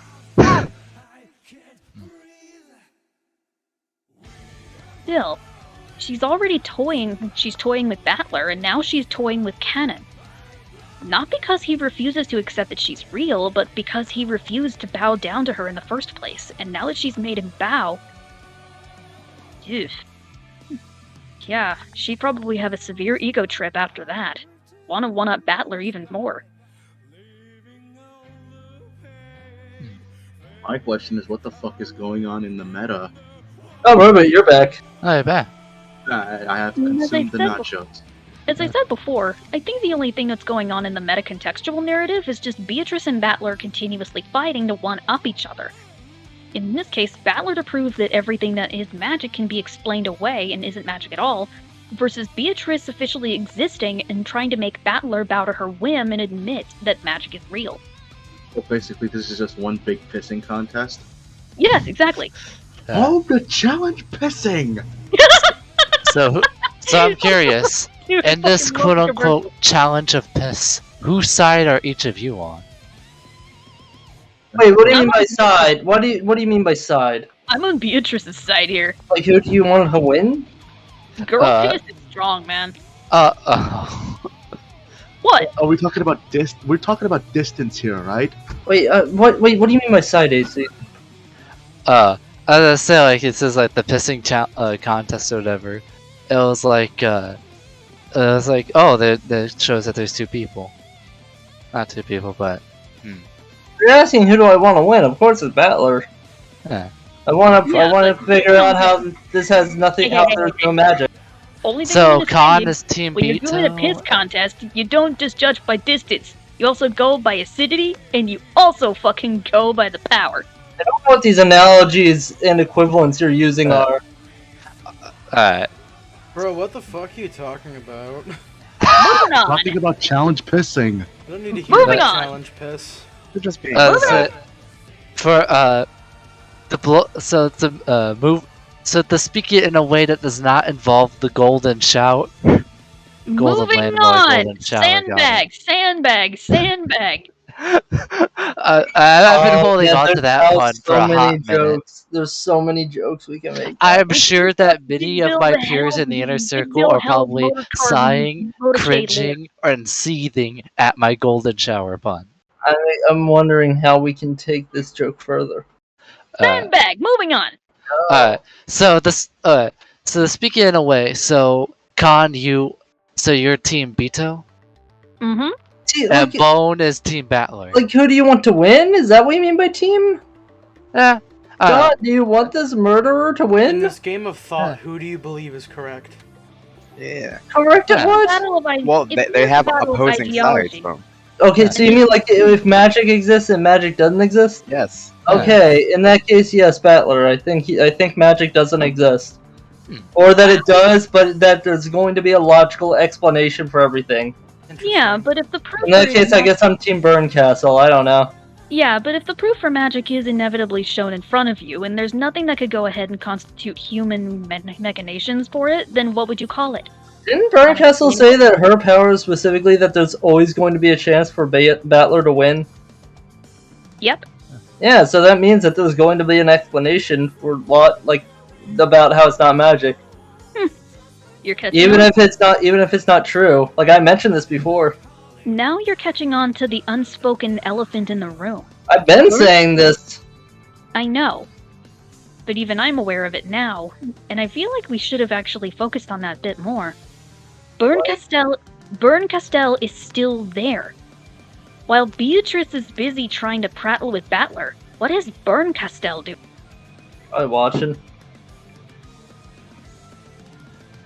What if, this is something I've been actually thinking, and it just came to me.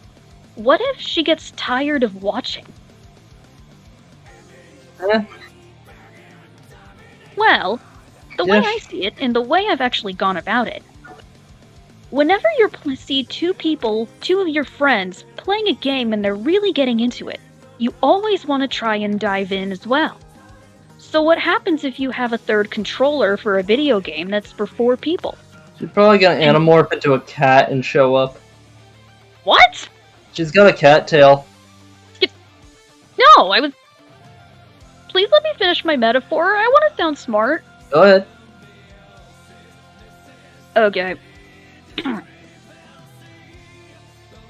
Still, what happens if you see your friends playing a game for too long, they get so into it that you actually get jealous? You would want to go ahead and start playing. You have a third controller. Wouldn't it be fair for you to go ahead and plug it in? In fact, why not go ahead and usurp it? No one else seems to be doing the same strategies you're thinking of. What do you mean by usurp? Well, think of it this way. Beatrice inserted herself onto the game board as a piece, but still thinks she's actually moving the piece herself. Battler probably thinks the same way. Right now, this is an independent game of chess controlled by 2 almost non-entities, and every piece moves by itself according to manipulation of its surrounding factors. What would happen if somebody came in and started moving the pieces of their own accord, while the game itself was still going? Now I'm just imagining Battler and Beatrice they're playing a board game, then Burncastle comes out, removes the board game, replaces it with a different board game, and then we're gonna get Delta just flipping the table. Not Delta, Delta, Lambda Delta. Lambda Delta was a name mentioned in episode I feel like 1. she's just gonna end up flipping the table and say we're playing by my rules. The other one, and we can go ahead and assume that there are more characters. You guys have said it yourselves. There are other characters that have yet to be revealed in this story. Lambda Delta could possibly be one of them. Oh, of course. Like, they're just teasing us with that one. Mm-hmm. I figured if a name is dropped in this, it actually will go ahead and show they will come into play or reveal themselves later.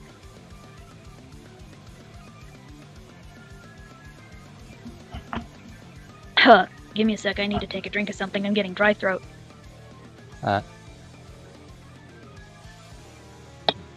That's better. Of course, this is just me spitballing.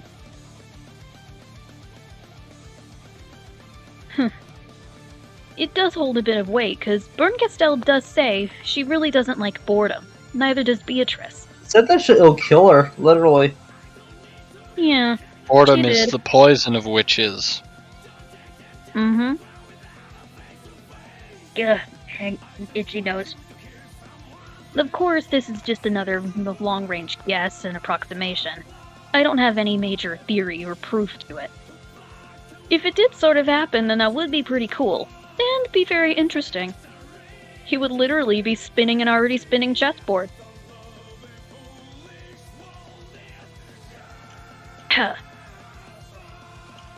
Anyway, back to the discussion of the chapters and the characters we're in. I'm also not surprised that Rudolph would keep his own secret of his financial problems secret from Kyrie. Mostly because manly pride. Yeah, Kyrie and Natsui had very different reactions to finding out secret financial shit. Unfortunately, I've also seen that in real life. Mostly because my dad has an avid casino habit and tries to hide how much he spends over casinos from my mom. I found out the hard way because I had to bail my family out with 400 fucking bucks. I hope they pay you back that someday. Oh please, they're my parents. Why would I ask them to pay back 400 that my dad went and squandered? That's a lot of money, Con. That's a lot of money. Well, yeah, but they're my parents. They needed it. Yeah, but you need money because of their own irresponsibility. I was gonna say, if they were my parents, love my parents to death, I'd still put interest on it. No? No. Why the heck would I? They're my parents. Plus, money's already tight enough. I mean, yes, but money's also tight for you, too. Gambling is an irresponsible thing My to do. parents are just as important to me. Oh, okay, well, let's change the subject for now. I don't get it. Okay. Well, back to this. Anyway, Cutie's thinking is for this is also making me think that she's sort of a character in here. And no, casinos are actually, no, wait, no, never mind, yeah. The only casinos I know that my dad goes to are in Oklahoma. Moving on. Yeah. Yeah, thanks for that, Crimson. They honestly, just interesting enough, the siblings think that Beatrice is there only because Kraus called her in to go ahead and add contention to an already overwhelming inheritance case. That just screams soap opera crap, and even Curie is going ahead and thinking bullshit. Her line of thinking itself, she is a detective, right? Right, Orange? What? Huh? What? Yeah. What?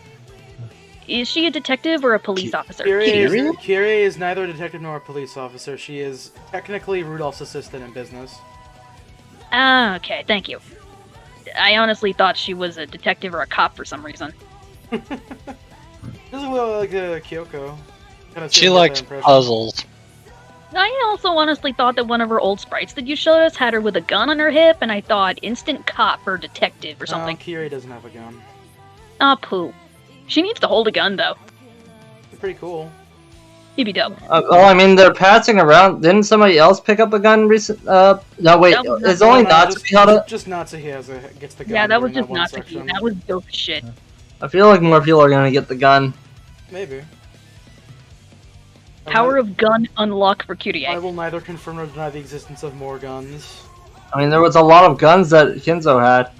Well, they also mentioned in the first chapter he does collect guns, so of course we're gonna see more in the future.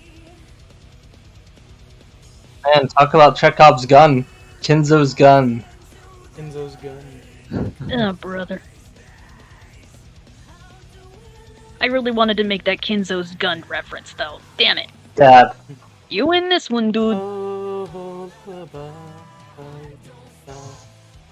Still, the idea they kept also mentioning a child of Beatrice that was also related in the family, that sort of puts a little more kindling to my other idea. I'm liking and not liking this idea. It has too many variables. Mainly, if that means there was a child of Beatrice or anyone who actually looked like her, then that means they would be on the Yoshiromiya registry. And if you remember my other theory from that before, at least about the secret passageways hidden in his giant mansion. And given Kinzo's erratic behavior and his desire for Beatrice, that brings up to mind a scary relative notion. What would be the scary notification? Wait, Notion. What would be the scary notion? That possibly a woman like Beatrice did exist. He raped her, and he kept the daughter for himself hidden away because she looked too much like Beatrice as well.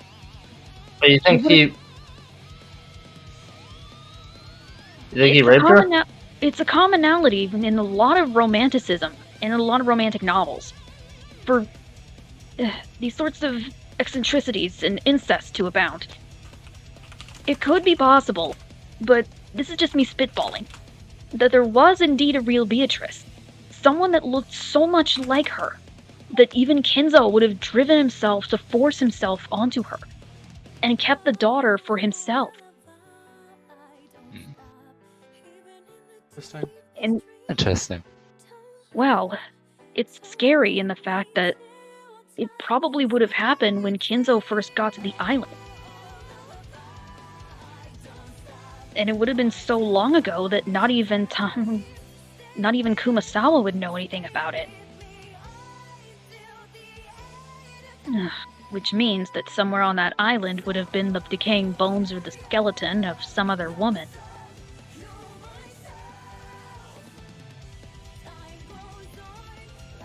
What's even more terrifying is there would be another woman's body somewhere on that island that possibly bears Beatrice's name.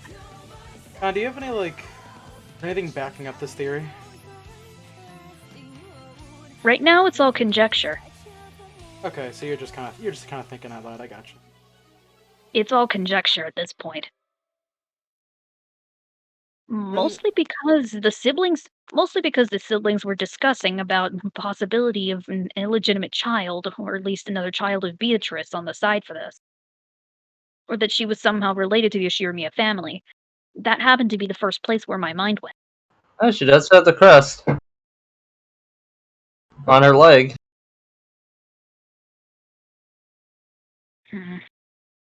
That'll probably go somewhere. Yeah, but even then, I feel like if something like that did go ahead and appear, we wouldn't be able to take it for face value. Kyrie and Ava literally said it. Not accepting the truth on the island. It already has the feel that it's been cut off from everything else. Don't believe So- shit. Exactly. Meaning, if something did present itself, they could go ahead and just call it false right off the bat. They wouldn't have any legitimate way of proving it true, even if they tried, at least at this current time.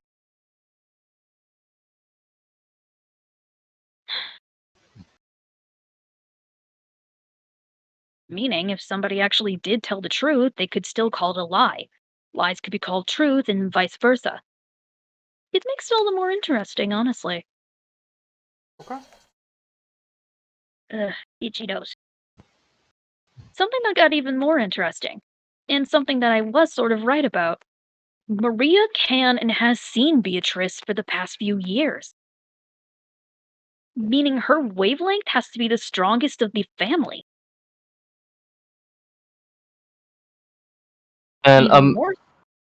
Yo, Bone, go for it. I was just gonna say, man, a memory is unlocking, but I don't know how connected it is. Let's hear it. Well, actually, No, no, don't say No, he said a memory from a past experience of Umineko when he watched No. When I watched the anime. That said, okay. like it's less so a memory is unlocking, and more so a connection to a memory is awakening. Damn it to me, I want to hear it. Or see Uh, A memory lock has been disabled. You have 10 seconds, Anyway. Tate. And also, something else that I actually did call Beatrice was teaching Maria the same sorts of circles and things that she was actually doing. At least that she was actively doing. Meaning, Beatrice is the one who has been teaching Maria all of this all the time. She didn't just suddenly develop an interest in witches, she's been friends with a witch for longer than anyone else on the island could remember.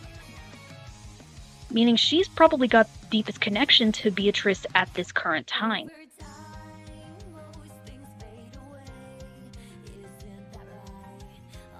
She even calls herself the witch's disciple. Does this mean that Beatrice can go ahead and choose who to give or imbue magic power to? And if so, why Maria? Actually, no, it would make sense for Maria. She's literally the daughter of a single mother who abuses her to no point, always makes up with her, is completely... what's the word I'm looking for? Sick? She's no. vulnerable to manipulation. No, I was gonna go ahead and say a product of tragedy. I know there's a word for that, but I was gonna go ahead and say that. Hey, what happened with the stream? What do you mean what happened with the stream? Still going. Oh, it's still going. It's just orange stream of Umineko has stopped because we're not looking at that. Yeah, like No, this I is mean just the Battler. What? Wait a sec. The Battler cube looks fine to me. It's spinning. Still rotating.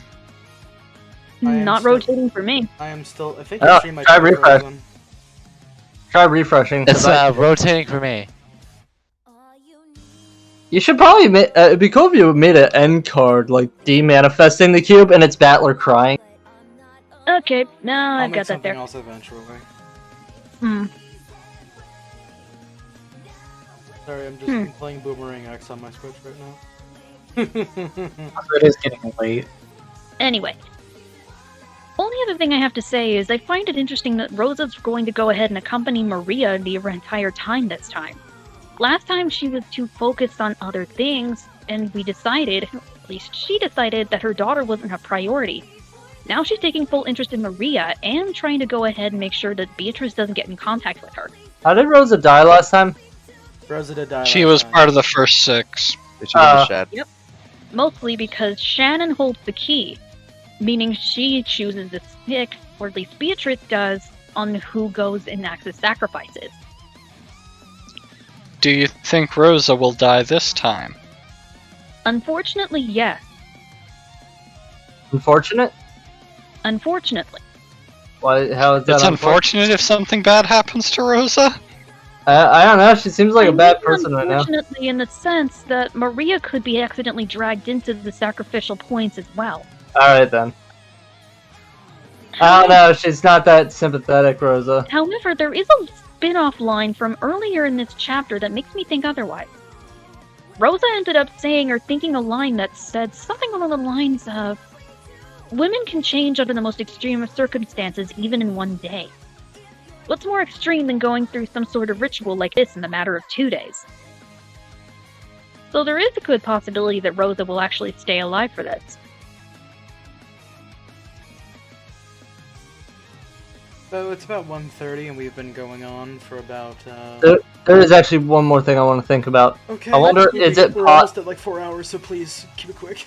I'm just wondering if it's possible for Battler to die. I got nothing on that. Alright.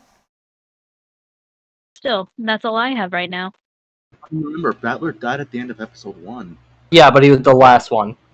It was the very last. Okay, so we're gonna wrap it up here. Sorry, it's getting extremely late. That's understandable. Alright, well, I'm just gonna... I already gave my fucking outro. Good night, everybody. Have a good one.